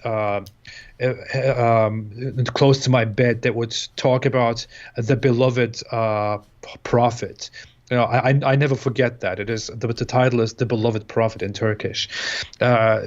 That's the prophet I grew up with. I grew up being read stories in which the prophet helps people and cares about people and loves people and says and prays day and night for his Muslim followers and believers. That's the guy that we grew up with. Muslim teachers want the younger generations to believe in Islam and to hold on to Islam and to love it, to love the Prophet, which is why they selectively take the good sides of it in order to make them believe in it, in order to make them love it further. And they don't do that because they have bad intentions. They don't want to deceive their children. They think that is the right thing to do. That's the good thing to do. They don't think that that some bad things about the stories of Muhammad are very important. So as a result, younger people don't grow up believing that Muhammad did a lot of terrible things. They wholeheartedly believe that Muhammad was a wonderful person, that he was the best person to have ever lived, to have ever walked the face of the earth. And that's why when they confront you and when they tell you online that Muhammad was an amazing person, he was the best person, they say that while really believing that. They don't say that just because they want to deceive you, because they want to lie to you. They actually believe that. It really takes to understand where they are coming from in order to understand why they believe in what they believe in. And there are a lot of stories in Islam that would make you believe that Muhammad was a great person, but only if you silence and blend out all those stories that make him a terrible person. And that's what Muslims do, what they grow up with. It's I even think often it's not even their fault, but then also it is, so. Yeah, I'm still looking around for. I know I have a copy of it around here, of Maududi's book around here somewhere. But based on what you were just saying, right? That they grow up hearing these stories, and Muhammad sounds like the greatest man who ever lived. And if you're told this, not only for your entire life, but also by everyone you respect, right? So all your religious leaders, your family, all the smartest people in your society are telling you, greatest man who ever lived, most wonderful man who ever lived. That's the difficulty, because basically everyone you've respected for your entire life tells you one thing, and then the apostate prophet comes along and says, no, actually he did all kinds of horrible things. Who sounds like the crazy person to someone who's been indoctrinated all his life? AP sounds like the crazy person, even though he's the one who's actually telling the truth about Muhammad. So that's the situation. But guys, that just means we kind of have our work cut out for us in getting through this. On top of that, the Quran and Islamic sources, and therefore your parents and your elders, also tell you from the very beginning that other people outside of Islam don't like Islam, and they don't like you Muslims, and they want to deceive you. They want to turn you away from Islam. They want to turn you into their own kind. They want to convert you to their own religion. So when a Muslim now grows up and suddenly encounters David Wood and the Apostate prophet, who talk about all the terrible things that Muhammad has done, then they think, oh, this is what the Quran was talking about. This is what my parents were talking about. These are the bad guys who are trying to lie to me and to deceive me into becoming rebellious and becoming one of those filthy traitors. That's what they and they are so convinced of that if I quote a hadith. And I've got it up on the screen, and the Muslim doesn't have the same hadith collection or something like that, he'll accuse me of making it up. You're making all that up about Muhammad. Why? They've never heard it, right? And all the most respected people that they've ever known told them the opposite of what I'm saying. And so they'll say, you made that up. And I'll say, look, it's right here on the screen. Here's the book. And they'll actually accuse me of printing up my own volumes of hadiths in order to lie and deceive. Why? As AP pointed out, right? Hey, we're the ones giving you the truth. This is what they're told. We're the ones giving you the truth, but people are going to come along. These are very evil people, and they're going to lie about your prophet because their goal is to keep you away from God and so on. So, yep, that's what we're dealing with here. That's a very good topic, actually. I should have made a thing about that long ago, and I really want to prepare something about that. Shout out to Melissa Hogan and Rachel in the Boom Squad, the greatest group ever. We'll be doing some fun stuff. But given all the tragedies that are going on in D Wood's life right now, January's been pretty busy, but should be wrapping some of those things up. We get back to Boom Squad fun in February. Didn't think it would actually last this long. I thought as soon as I made this, it was going to get canceled by YouTube. Just because YouTube does so much stuff to mess with me, I thought, obviously, they're just going to take this down instantly, and they didn't. So it's actually shocking that I still have channel memberships. So that's interesting. Good. And by the way, everyone, AP has channel memberships too. So if you're a channel member on my channel, there are other channels out there, and it's good to support the channels because this is fun stuff we're doing. And quick comment from I'm even a better prophet than Muhammad. So if you really you're a way better prophet than Muhammad. Way better. Thank you. Another comment from Christina here says, AP and Apostate Prophet and David Wood's humor is the only way I can tolerate anything slightly related to Islam. Does anyone else agree? Thank you. We're glad. All right, we're going to have to go to lightning round now because we do need to wrap up here pretty soon. I'm not sure where I left off. Let me pull a couple of these up. Let's see. Did we read this? Oh, yep, we read that one. Here's Craig. All right, let's try and I'm going to try and not give long answers here. This is for you anyway, so you're good. AP, how can Muslims and the left ignore thousands of Muslims every year reading the Quran, then yelling Allahu Akbar before killing someone? Do thousands of people misunderstand the Quran, or is it a book that leads to evil acts? Actually, I do have something to say on that, even though this one's directed to you. I just wanted to point out, Craig, I posted a video a few years ago, and it's titled 3 Questions for Moderate Muslims. One of those questions I asked was along this line. So if everyone sees here, it says, do thousands of people misunderstand the Quran, or is it a book that leads to evil acts? In other words, when we see terrorists slaughtering unbelievers in the name of Allah, is it because that's actually what Islam teaches, or are they all simply misunderstanding Islam in the same way? And the question I asked in that video back then was, for practical purposes, what's the difference between a book that actually tells people to go out and violently subjugate the unbelievers, or a book that's so hopelessly confusing that it just really sounds like it's doing that, and therefore a bunch of people do it? So which one's a better book? The one that actually tells you to go out and slaughter people in the name of Allah, or the one that, even though Allah doesn't mean it, what he says is go out slaughter unbelievers in the name of Allah, even though he doesn't really mean it, and therefore you get the same result? Which one should be more comforting to us? So anyway, the point is I made a video discussing that, so you could check that out. But AP, what are your thoughts on this? Well, my thoughts are, when I was a Muslim back then, and I knew of Islamic terrorists going around and killing massive numbers of people, it felt very dark, because it's you are a Muslim, you have this Muslim identity, Muslim belief, and you see on television that in this recent attack. In fact, I was a kid when 9/11 happened, and you are a Muslim and you see that your fellow believers are killing hundreds and thousands of people in the name of Allah, and the thing is, it's a very complicated topic, but there are many people, I would say, many people who, and I really want to be as honest as I can, but I cannot help but speak the truth about this without making it sound like I'm trying to demonize people. But there are a lot of people who seem to be ignoring it and who seem to be rejecting Islamic terrorism, and who openly also say, "Oh, I totally reject that. I don't like that. That's not me. That's not Islam." But innerly among themselves, they think, well, those non-Muslims who died deserved it. There are a lot of these people exist. I've seen them in masses around me. People who you would think are very peaceful, very nice people. But to be fair, a lot of people, a lot of normal, regular, mainstream Muslims don't agree that you, as a Muslim, should go out and kill people, kill innocent people, and bomb them. That you should, wear a vest and go in the middle of 100 people and blow yourself up. They don't believe that. And even those who think that that the victims of terrorism deserved to die don't believe that those who killed those victims are rightful in their act. They just think, oh, well, at least someone has done it.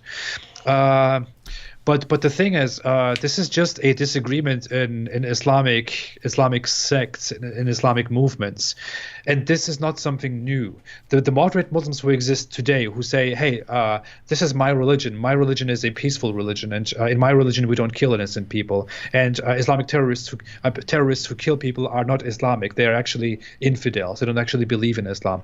People who say that are not something very new. This is not a new movement, not a new invention. This has existed for 1,400 years in Islamic history. Islamic history is full of different Islamic organizations, different movements, different streams of Muslims accusing each other of not following the true Islam, of following a wrong interpretation of Islam, of going too far or not going far enough. In fact, there is a term in Islamic history which is the Khariji or the Khawarij, which means the outsiders or the third group. Muslims have for 1,400 years accused each other always of being part of this group. And this group is supposed to be a group of Muslims who went astray by going too extreme or by not being extreme enough. ISIS accuses other Muslims of being part of this group. Mainstream Muslims accuse ISIS of being part of this group. So Muslims always had this thing where they cancel each other, where they think, oh, those people don't belong to me. They are not real Muslims. I don't identify with them. While those Muslims say, well, those Muslims, the ones who don't kill people, are not real Muslims. I don't identify with them. I am the real Muslim. That is a schism that has always existed. But what it should tell you is that this is an organic part of Islam. The people who are peaceful, who don't go out and kill, and the people who go out and kill and who do extreme stuff are both an original and organic part of Islam. In fact, in history, it came to such extent that nowadays you find that most Islamic scholars think that they shouldn't align themselves with Islamic terrorists, for example, and that they should distance themselves from Islamic terrorists. That was not always the same in Islamic history. In Islamic history, there were some points where the most dominant Islamic scholars thought that the extremists went too far, but that they are nevertheless within the folds of Islam, and that as Muslims they should be loyal to those extremists because they are Muslims nevertheless, even if they are wrong and extremist Muslims, while their enemies, the infidels who are being killed under extreme and unjust circumstances, are infidels who reject Allah. So the terrorist is still better than the non-Muslim. That was a view that has existed in history very much, and especially traditionalist, fundamentalist Muslims in our time should be very well aware of this history. That was a very long answer. I'm very sorry. But, yeah. Every time I say we're going to keep it short, we both go 10 minutes. Yeah. Hey. So in short, not true Muslims, not real Muslims, has always existed. Yeah. Yep. No. I mean, I think this is actually an important issue, and I really want to point it out more. How when I say, look, the Quran says fight those who do not believe, and another Muslim will say, but what it really means is, that it's no better, right? If you've got a book that sounds like it's commanding you to go out and fight unbelievers, then the two alternatives is he really means it or he doesn't really mean it. If he really means it, that's bad. If he doesn't really mean it, but he still sounds like it, it's still bad, right? It's still bad, and it's still going to get people killed. And so, yeah, you have that, and then of course everything AP was talking about, and yeah. So hope that helps. Hope that helps, Craig. All right, I do not know what this next one is going to be. Let's try and treat this like a lightning round. I'm going to look at it. I'm going to say what I can as fast as I can and see what happens. All right, ready? I'm ready. AP. Oh, this one's for you. Please explain why every other prophet said the opposite to Muhammad. Who is correct? My answer, because he's a false prophet. That's why. Pow. All right, go ahead. Same. Okay, good. That was the fastest. That was the fastest thing ever. Oh, actually, here's a cool one for you. I have a cousin who converted to Islam, Sufism specifically. He went to the Islamic school in Claremont, California, and now lives in Mississippi. What's a good opening line to discuss his beliefs? Thinking Greg Kokel here. Can you give an overview of what Sufi Islam is exactly? So, AP, what is Sufi Islam in a nutshell? I was briefly, I was actually at a very important point in my Muslim history, a Sufi Muslim. Sufi Islam is basically Islamic mysticism. Sufi Muslims believe in the same book, in the same theology that traditionalist Muslims believe in, but they believe additionally that there are some sort of saints in Islamic history that are representatives of the Prophet Muhammad on earth while he is dead, and that by following them and by paying your respect to those saints, you can get closer to the Prophet Muhammad and thereby closer to Allah. They also establish shrines that you can visit after those saints die, and they have some different interpretations of Allah, like Sufis believe that Allah is everywhere at the same time, that he's not above his throne up there somewhere in the sky, while traditionalist Muslims believe that Allah is literally up there above the seventh heaven over his throne. So they have some slight disagreements. Sufis are more emotional people. They are more about loving Allah and being devout, while traditionalist Muslims are more about exercising and executing the laws of Allah. That would be the best summary that I could give. How you should approach them is basically, I would say, the same way. Shining brightly, I would just say, notice what you just did. You asked us about Sufi Islam, what it is exactly. I would say that to your cousin, right? Hey, I've heard about Islam. I've heard about various Muslim groups. I've heard about Sunni Islam, Shia Islam. Could you explain to me what Sufi Islam is exactly? And then let that person start talking, and then just keep. If you're talking about Greg Kokel focuses a lot on asking questions. That's normally how I encourage people to start off conversations like this. But ask questions. What is Sufi Islam? How is it different? What are your sources? Why do you believe this? Why do you believe that? And then, as various issues rise, then you're going to start seeing some directions you might want to go. Because as you're asking your cousin questions, the issues that are foundational to your cousin's perspective are the good reasons that your cousin happens to believe in are going to come to the surface, and those are the issues you want to focus on after that. All right, got a few more minutes here before. Yeah, we definitely have to wrap up in the next 7 minutes or so. All right, we have some questions. These are from Carol, but Carol's first name was on the thing, and I didn't know she wanted her first name posted, so I chopped her name off there. David and AP, thoughts on demonic spirits and possessions. Are they real? She said, AP, I think you might say... Yeah, AP, I think you might say no. If so, you've mentioned you had a dream with what you thought was the devil. Correct me if I'm wrong. Would that not suffice to make you think there is some sort of afterlife? Why or why not? What's going on here? Why would a dream make me think that spirits or afterlife is real? I don't understand the point. I agree with that one. I'm studying psychology, and we have we have extremely scientifically accurate explanations to why we have dreams, why we perceive things a certain way. Our dreams are completely scientifically explainable. There is literally no room left for that to be interpreted in any spiritual or supernatural way, especially if you see some kind of ghost or devil or something like that, or even if you see it in your peripheral, even if you wake up at night and you see it in the corner of your room or in the darkness, it all has a scientific explanation about your perceptions and what your brain expects to see or fears to see, for example. I don't think that is an indicator of spirituality. Yeah, I wouldn't think that dreaming about something makes it exist, right? If you dreamed about a ghost or something like that, yeah. Another one from Carol. She had a few. Comments or rationale on people that have claimed to die and go to heaven and or meet Jesus. So this would be near-death experiences. Haven't studied them a lot. I plan on it in the future, just because there are situations. People die, they're dead.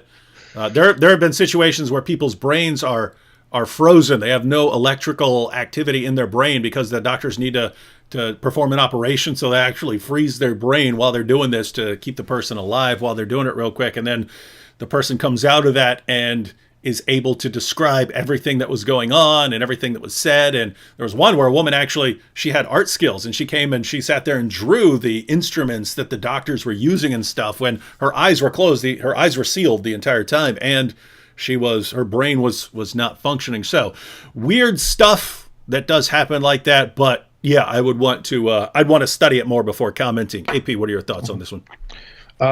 Just a brief comment to what I said about dreams. Scientists think that there might even be in the future a way that you could simulate a dream that someone has in their brain going on, because you can literally follow that physically. About near-death experiences, this is actually something that I amateurishly looked into when I stopped believing in Islam, when I was about to stop believing in God, because I had an experience where I was coming home from work, and then I saw this near-death experience talk on TV, a discussion that made me extremely sad and suicidal, and I actually wanted to go and just commit suicide. And then I didn't do it, and since that bothered me so much at that time, that was 6 years ago or so, I actually sat down and started studying near-death experiences. And what I found out is that many of the near-death experiences are actually not the way they are described. Many of the descriptions of near-death experiences are actually not based on truth. Many of the near-death experiences are being made more dramatic in order for people to believe in them. In other ways, near-death experiences are just like dreams, completely explainable, explicable. Yeah. I'm gonna have to disagree with that. I've seen some weird ones. Saw a documentary about a woman who was born blind. She's blind her entire life.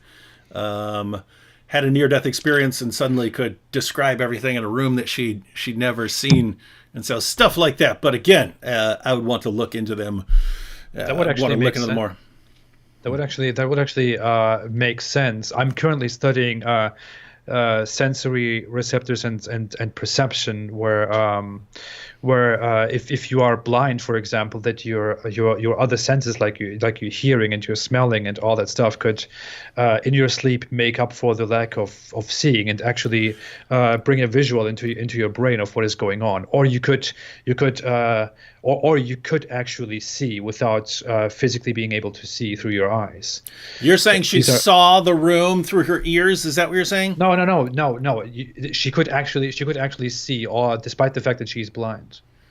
Actually, something because you see with you perceive what you see with your brain. So even if your eyes are normally blind, you could scientifically, explicably, in a situation, see, although you are blind. I'd have to check that out, because she said that because she'd been blind from birth, that she just had no idea what any of this stuff was. She says, "Look, you guys are trying to imagine what it's like to be blind from birth. She goes, so you imagine it as like I'm just looking at a black screen all my life. I'm not. There's nothing there. There's nothing. There's no concept of looking at anything. And then all of a sudden, but we'll maybe that's something we'll look into someday here. Wahid keeps posting, David, when is your next debate with a Muslim? Actually, my next debate is with a Christian on how to deal with the topic of Islam. So it's going to be along the lines of, is it appropriate to mock Muhammad and do things like that? As far as debates with Muslims, I do get invited to debates. The issue that comes up is basically my last couple of debates with Muslims. The Muslims made me agree to a list of rules and then broke every last one of the rules. And so the question on moving forward in debates with Muslims is, why, how am I going to keep agreeing to debate people who do not and enter into an agreement with people who do not believe that they have any obligation to actually adhere to the rules, and they know I will, right? They know I will stick to every last letter of an agreement, and they will break every single thing in there because we have sort of different perspectives on right and wrong. So the question is how to move forward knowing that that is the situation. I have not solved that problem yet, right? But basically, I don't know exactly the number, but I would say between a quarter and a third of the debates I've ever had with Muslims, they blatantly violated the agreements that usually the ones that they had insisted that I agree to.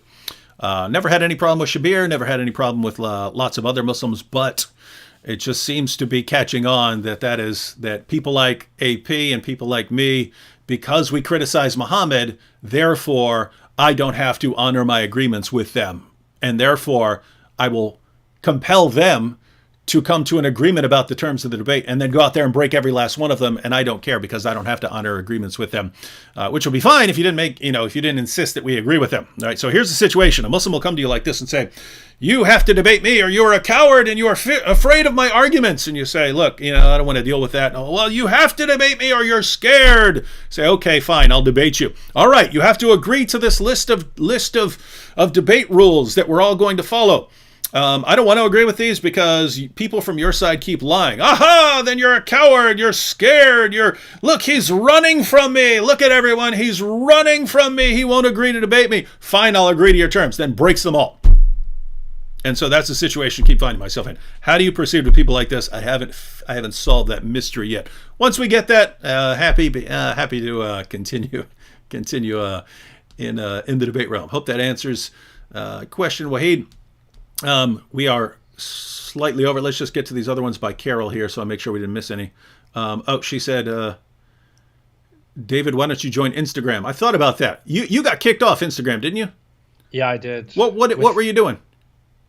I was just posting images, kind of posting an image and writing something on it, like brief messages about Islam, stuff like that. And Instagram is very sensitive. I mean, if you just make a little joke, they can just take it down and eventually ban you. It's worse than Facebook.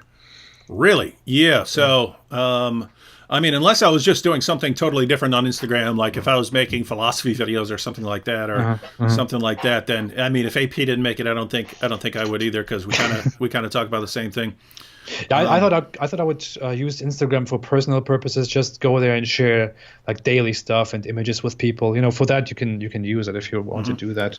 Oh, hey, actually, I believe we can get through these last couple because I just looked at one by Carol, but that's one I'm probably going to go live tomorrow because I'm going to be sitting in a hotel room at night, so I'll probably just go live. And but some of these questions that are actually kind of more towards me, I'm happy to answer those then. But there's only a couple real quick right here that we might actually get through the ones I brought up.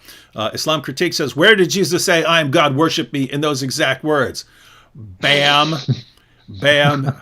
Everyone make sure you're subscribed to Islam Critiqued. Deals with a lot of the same issues that AP and I deal with. He's also sarcastic, and he focuses on some issues that we don't focus a lot on. So get some more stuff there.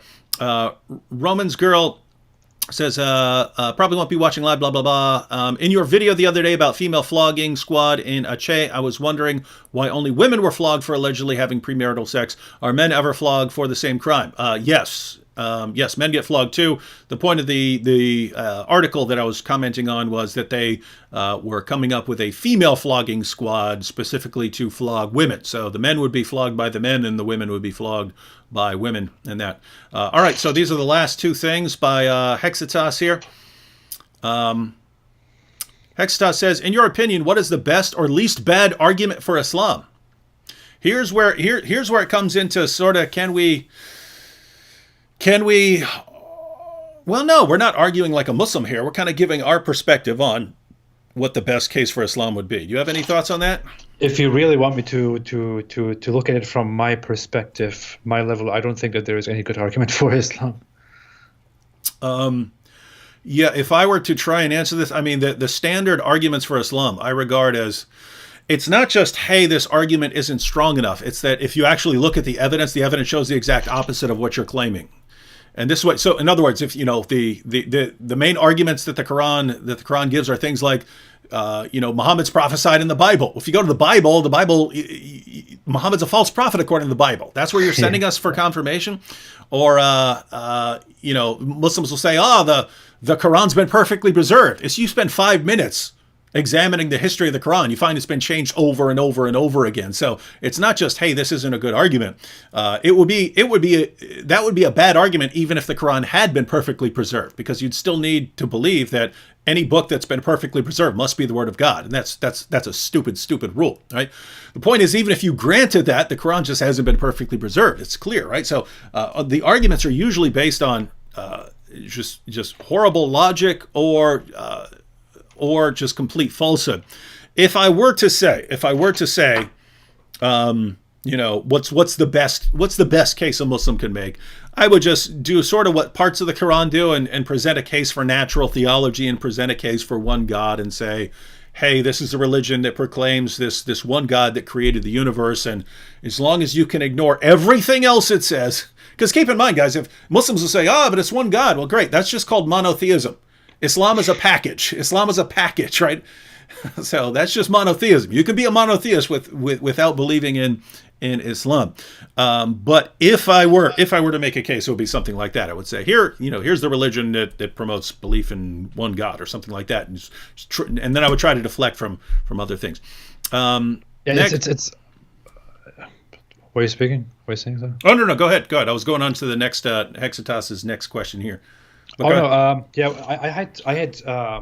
I don't know. I'm really trying very hard to think about any argument for Islam, and I cannot think that anything is actually reasonable. I think the only arguments that actually made me think about Islam for Islam were arguments that were for the existence of God, as you just said, and they would then be about the existence for God, and I have enough reasons against that too. I think one issue with Islam that made me further think about Islam was its assertions about Ishmael, and I don't know. It's too deep of a topic, but I think Islam's assertion that Ishmael somehow, is that Muhammad is a descendant of Ishmael, that he preserves his legacy, and that he brings a truth, in a way, sometimes seems intriguing to me, but then it all again doesn't make sense, because it would very much look like the God who brought us Islam was a heavily disorganized and weird God who didn't properly know how to preserve a message, how to send a message, how to make a message. Mm-hmm. But yeah, if honestly, I'm being very honest, dear Muslims who are probably not watching this anymore at this point anyways, I really have no good reason to believe in Islam at all. Yeah, and guys, just to be clear, same thing when we're talking about the Quran is this really, really horrible book. We're not just saying, hey, we disagree with it, and therefore we're going to make fun of any arguments, right? Like, you could ask me, what's the best argument for atheism? I could give you a list of arguments for atheism and tell you which one I think is the best. I could tell you why I disagree with it or something like that. But I could sit there and say, here's an argument where I can definitely see what the argument from evil, right? If God exists, why is there so much human and animal suffering in the world, right? You don't have to be a dummy to actually, think that's a good argument. The arguments for Islam, not good. Hatun says there are many atheists who. What's that? You think so? I think what? I think that the suffering argument is a terrible argument against God. You think it is? I think it is a terrible argument. We should talk about that sometime, because it's interesting. When I was an atheist, I was also had other problems, and so I kind of had the reverse thing where, like there were atheists who want a hedonistic paradise and things like that. I was like, if God existed, He would wipe us out. We're so freaking disgusting in everything we do. He would wipe us out. There is no God. Come on, He would annihilate us given all the stuff we do. Look at us, we're disgusting. So it's kind of like that. But I honestly think it is one of the worst arguments for atheism. I am intrigued now. We have to discuss that. We have to discuss that sometime, because so maybe we have an atheist. No, we'd kind of need someone who wants to defend the positions. We need like one atheist who wants to defend it, and then you explaining why you think it's not a great argument, and then me thinking why, from a different perspective, why I don't think it's great. But that would be interesting. Maybe I'm missing something. Maybe I just need to talk about it. I don't know. All right. And the second part here was there are many atheists who. Oh, he has another one with two. I think they're shorter. Let me see. Hexitas took a field day and posted like 20 things. I took a screenshot of his first four. But he said there are many atheists who seem supportive of David's arguments. Yes, the atheists love David Wood against Islam, but claim. That the same arguments and same line of reasoning, when applied to Christianity, would lead you to reject Christianity. He says, to me, this seems obviously false, but many people seem to hold that view, so perhaps it would be worth addressing in a separate video. Also, to what extent does AP agree with this? I'll go ahead and give you my response, Exodus. I think that most of the parallels, right? Like if I'm saying, look at all this horrible stuff that Muhammad did, or look at what the Quran commands Muslims to do in the world. I think most of the parallels, most of the times people would say, you're being inconsistent because the same would apply to the Bible. I think most of the time it's superficial. It's very, very superficial, right? So I'll say, look at the Quran commands people to go out and violently subjugate the world. And then, but look at what Joshua was commanded to do in the land of Canaan. And so those are different situations. And so, I mean, he's commanded a particular piece of land to seize a particular piece of land with people who were doing some very horrible things. It's very different from, and it's in the past, right? It's not something that's a command to Christians. So there, the situation is Joshua was commanded to go do something that is not me. I'm commanded to love everyone, to live in peace with everyone. Those are commands that are directed towards Christians. So if you take the criticism of the Quran that, there are violent commands, you could flip that right back and say, but there were points in the Bible when there were violent commands, and say that they're the same. They're not the same, right? If you read the Bible and ask, what am I to do now? And you read the Quran and ask, what am I to do now? You get very different answers. And apart from that, you can point to Muhammad and say, look at all these horrible things he did. People will flip that back and say, but look at this horrible thing that David did. Look at this horrible thing that Moses did. Look at this horrible thing that so-and-so did. In Christianity, we don't look to these guys as that's the supposed parallel. That's the supposed inconsistency or hypocrisy. But if you look, these guys are not laid down as the patterns of conduct for mankind, right? In the Bible, Jesus is the one who's laid down as the pattern of conduct. And so in Christianity, you can say David was dead wrong for what he did there. You can say that. In Islam, Muhammad is still affirmed as this great pattern of conduct, and the things he did that we would complain about are affirmed as right. In other words, Muhammad had sex with a 9-year-old girl. That's not condemned. That's affirmed in Islam. So I would say that most of the examples where people would say, you're being inconsistent here, I would say that most of them are only superficial, and that if you actually look closer at what's being said, then you'd see. With all of that said, what you can say, if you wanted to point it out, is, hey, going back to the example of Joshua and the Canaanites, hey, Muslims are going to have to answer for these things in the Quran, but you as a Christian, you still have to reconcile your belief that God is loving with the command to Joshua to go and fight these people and so on. So Christians still have an issue, right? So basically Christians still have issues with, why does God allow suffering, or why did God do this, or things like that. We still have issues. But like I said, most of the time I would say it's superficial. What are your thoughts, AP? Well, I believe as far as we are talking about the existence of God and theism and atheism, I believe that that the discussion on whether God exists or not should be completely separate from whether Christianity is true or Islam is true or not. I believe they shouldn't be included into the same discussion. I think we can argue lengthily about whether Islam is true and Islam is right or wrong or not. And then after we are done with that, we can talk about whether God exists or not. Similarly, we can talk about whether Christianity is true in its assertions or not. And after we're done with that, we can talk about whether God is true or not. Mm-hmm. If we prove that God does exist, then we can very well also argue for Christianity or for Islam. You can have very good points to argue for either one of them. I believe that there are some arguments that we make against Islam in which I believe there are many, actually, especially when we come to logical arguments regarding Islam, where I refute Islam or you refute Islam, that would also apply in a way to Christianity. I do believe that. I think I shouldn't be ashamed of saying that. That I believe sometimes when we bring something up, I wouldn't say I believe there are hardly any moral issues that debunk Islam and Christianity at the same time. But I think there are a lot of logical issues where we can attack Islam, and then the same logical issue would also apply to Christianity. I would definitely say that, yes. But that's why I don't believe in it. So, all right. Actually, we have an example here. It's funny, we were talking about that, and then Diva Girl Love did it. She's a Muslim girl. But she did exactly what we were just saying, right? So we're just saying superficial, right? So we would complain about Muhammad, right, having sex with a 9-year-old girl. And then the response was from Diva Love Girl, Mary was 12 and God found her fit to give birth to him, God. All right. Wrong. Yeah. That was wrong. So here is notice in almost every Muslim's mind, this would be parallel. What happens if you actually think about it a little more carefully here, Diva Girl Love? One, who's being talked about here? Notice you didn't even mention Joseph, right? You didn't even mention Joseph. So you're talking about God. So this is supernatural, and God is not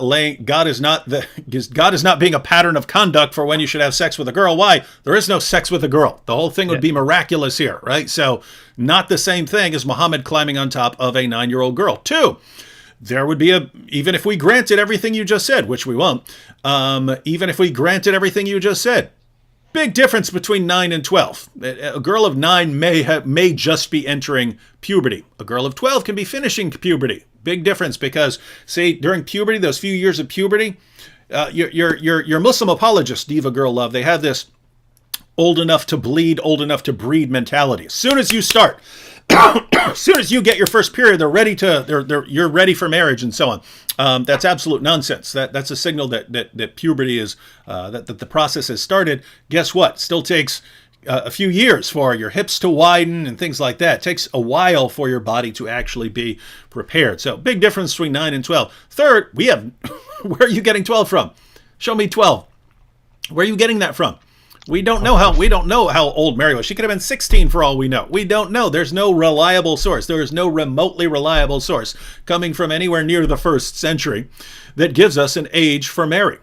So the question we should be asking is, 1, why are you making stuff up? 2, why are you pretending that God performing a miracle with someone is comparable to Muhammad, the pattern of conduct for all mankind, having sex with a 9-year-old girl? 3, since we don't know how old Mary was, why are you comparing it to a 9-year-old girl? There's just no real parallel here. The 4th thing is, if you wanted to say Joseph, well, Joseph was going to marry her. Again, we don't know how old Mary was. Not only that, we don't know how old Joseph was. And apart from that, it wouldn't matter if Joseph was an axe murderer. He's not the pattern of conduct for Christians. Yeah. Joseph could have gone on to become an axe murderer. Has nothing to do. He's not put forward as the pattern of conduct. So superficial to the core. Thank you for that, Diva Girl Love. We assumed you used your best example, and your best example was a perfect example of what we were just talking about. All right, I hate to do this, but here are the last 2 from Hexitas. I've only put this up because these are super short, although it may require thought. If you could meet anyone in the world, who would that be, AP? Or would you need to think about that? I would have to. I would have to think about that, but I would. I don't know. There are so many people that I would like to meet. Some people I would like to meet for bad reasons. Are we talking about people that have existed over the span of human life? I think he just means in the world right now. I'm guessing. Otherwise, he would have said anyone in history. So I'm assuming he means anyone in the world. I have no idea. I don't know. I have to think about that. Yeah, I don't think that way. Yeah, I'm trying to think. I mean, I don't even know, right? Like they often do the list, and for some reason, Tom Hanks is always at the top or near the top, right? It'll usually be like some president of the United States or Tom Hanks at the top. But when I think about it, Tom Hanks seems like he'd be pretty cool to think about. So if I had to just think off the top of my head and I could meet anyone, I'd probably like to hang out with Tom Hanks, maybe some comedian, something like that. There are apologists I like, but I usually meet them. So yeah, I usually meet them. So as far as people I haven't met, probably someone who's fun to be around, right? So a comedian or actor like Tom Hanks or something like that. Wait, I was saying Tom Hanks, right? Yeah. Okay. Yeah. I was just worried that I said Tom Cruise. He'd be funny too, because it'd be interesting discussion on Scientology and stuff. But yeah. Actually, there is one person who is dead that I always wish I had met. That is Christopher Hitchens, just because I believe he was a very awesome debater and very great thinker. Yeah, and what's interesting is as brutal as he could be, you can actually watch video discussions of him like sitting in a car with Christian, something like that, and they'll actually have like cool conversations, right? In other words, he was much more laid back in interpersonal discussions and so on. So he'd be a fun one. He'd be a fun one to talk to. But someone else I would like to meet is the Pope, actually. Yeah, you're a hero. I want to meet the Pope. That makes one of us. Just do not grab that dude, because he will karate chop you, dude. He will karate chop you. Found experience to actually meet the Pope and have a deep conversation with him. I don't know why. Yeah. All right, and the final one there. If you could debate anyone in the world, who would that be? So if you had your pick of all kinds of people to debate, who would it be? Me, William Lane Craig. Oh yeah. Yeah. Really? Yeah. That would be interesting. Right. Okay. Can I pick two? Of course. Okay, William Lane Craig and Zakir Naik. Yeah. See, I've kind of mixed feelings about that, because just because Zakir Naik has gone his entire career without actually facing one single actual debater. I'd like to see him go up against any debater. So if I had the chance, I would like to debate him. But really, as far as I'd be much more interested in debating, like Dawkins or Sam Harris or something like that. That would be more interesting to me. But situation. All right. Well, there were one or two things that turned out to be questions that are more directed towards me, and I'll probably address those in a different live stream. But we got through all the ones that I had pulled up for you, AP. So that's cool. Awesome. Although we went way longer, as usual. We went way longer than anticipated. Amazing. I want to respond to something that I saw at the very beginning, which I kind of noted here for some reason, where Stenson said, "Apostate prophet, how do you feel when a Christian or someone of a different religion says they will pray for you?" He screams and cries. Yeah. I recently, someone said they would pray for me, and I broke my monitor out of anger. I started yelling. I couldn't control myself. I picked up my monitor and I was like, "How dare you pray for me? How dare you?" No, but I think I appreciate it when someone says they pray for me, even if it's a Muslim. When a Muslim says they pray for me, when a Christian says they pray for me, when someone else says they pray for me, I don't know what other people do. I think I appreciate it. I don't see anything bad in it. I don't perceive it as annoying. I don't believe that there is a bad intention in that. I believe I would just say thank you.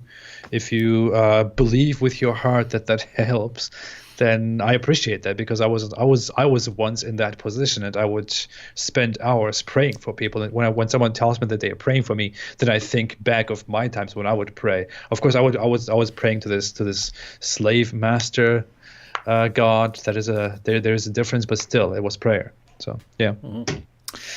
All right, AP. Want to tell anyone? Stop praying for me. What? What?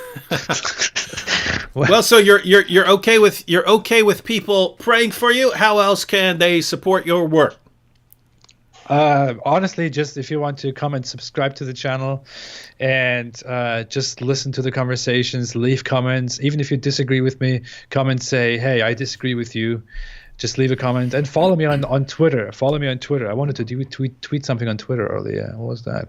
I wanted to tweet something about dog feces. But anyways, just wanted to tweet it because a Muslim told me that that I left Islam because just because I wanted to have a dog and pick up dog feces. And then I even wrote this here as a draft. I said, let me tell you something. I would rather pick up dog feces for the rest of my life than pick up the Quran, poison my household, and kill my brain. See how mean you are? Does everyone see this? Right? If you want to follow me for such mean statements, you can find me on Twitter as Apostate Ridwan, which is my real name. So thank you. Couple final things here. Shout out to Cheryl R for the super sticker. Now we have, looks like a fox kissing a heart, or you can't see his mouth. He may be eating that heart. It sounds like something a fox would do. Shamir said, what topic would AP debate Craig on? So if it was, you could debate Craig and you could pick the topic, what would it be on? I don't know. I think it would be since I saw him argue with Sam Harris once about the existence of God and morality, and then I saw him have a talk with some Christian apologists about, again, morality and the existence of God. I'm not sure which topic I would prefer, but both topics I'm quite interested in debating, because I believe I would have a very much different perspective when it comes to the existence of God than what atheists usually offer. Keep in mind, you got a Christian debater right here in front of you who also likes those topics. You are the end boss. I have to beat all the others until I arrive at you. Bob Alim says delusional David Wood believes in the tooth fairy. What? And finally, Fred Sanford here says, just one question: can you stay on for another hour? I would say, I mean, we could, but no. Oh, let's do it. Come on. I'm just kidding. Yeah, just so everyone knows, I've seen people asking questions about my brother Manny and stuff in the chat. That's where I'm heading tomorrow. So tomorrow I'm driving to West Virginia with my wife and kids because tomorrow's Friday, and then Saturday is my mom's funeral. So we're driving there tomorrow. But tomorrow when we get there, we're going straight to see how my brother is doing. The news is not great. He communicates some of the time, but so far doctors do not believe that he will be able to live on his own at any point in the future. So that's that situation there. But yeah, I'll post an update tomorrow. When I get there, I'll probably record a video from there. What else? Yeah, gosh, there were a couple more things. But yeah, those will have to wait. All right, so everyone, thanks to AP for joining me again. Link to his channels in the description box. Link to his Patreons in the description box. Also, he has channel memberships for anyone who wants to carry on supporting his work, and it is absolutely crucial. We had questions about the Apologetics empire. I think we pointed this out earlier, but yeah, AP and I are thinking somewhere a little later that we're actually sort of gather up all the people who deal with Islam, who want to get started on YouTube or want to be more effective on YouTube. We'll also gather together the people who are being really effective in dealing with Islam on YouTube, and sort of bring in that younger, newer generation, or those new, people who want to get on YouTube and actually run them through some training. And so there will be a parallel. There could be a parallel empire. We'll have to come up with some cool, ominous name for the group. But yeah, so yes, we'll have all sorts of cool things coming up. All right, thank you for joining us, everyone. We went 2.5 hours. If they're praying for me, stop praying for me. If everything works out, then tomorrow when I'm in the hotel, if I'm back, I might just go live, just because otherwise I'll just be in the hotel. All right, see everyone then. Catch y'all later. Stay away from Islam. You sure? Stay away from Islam. Even when they have the best book?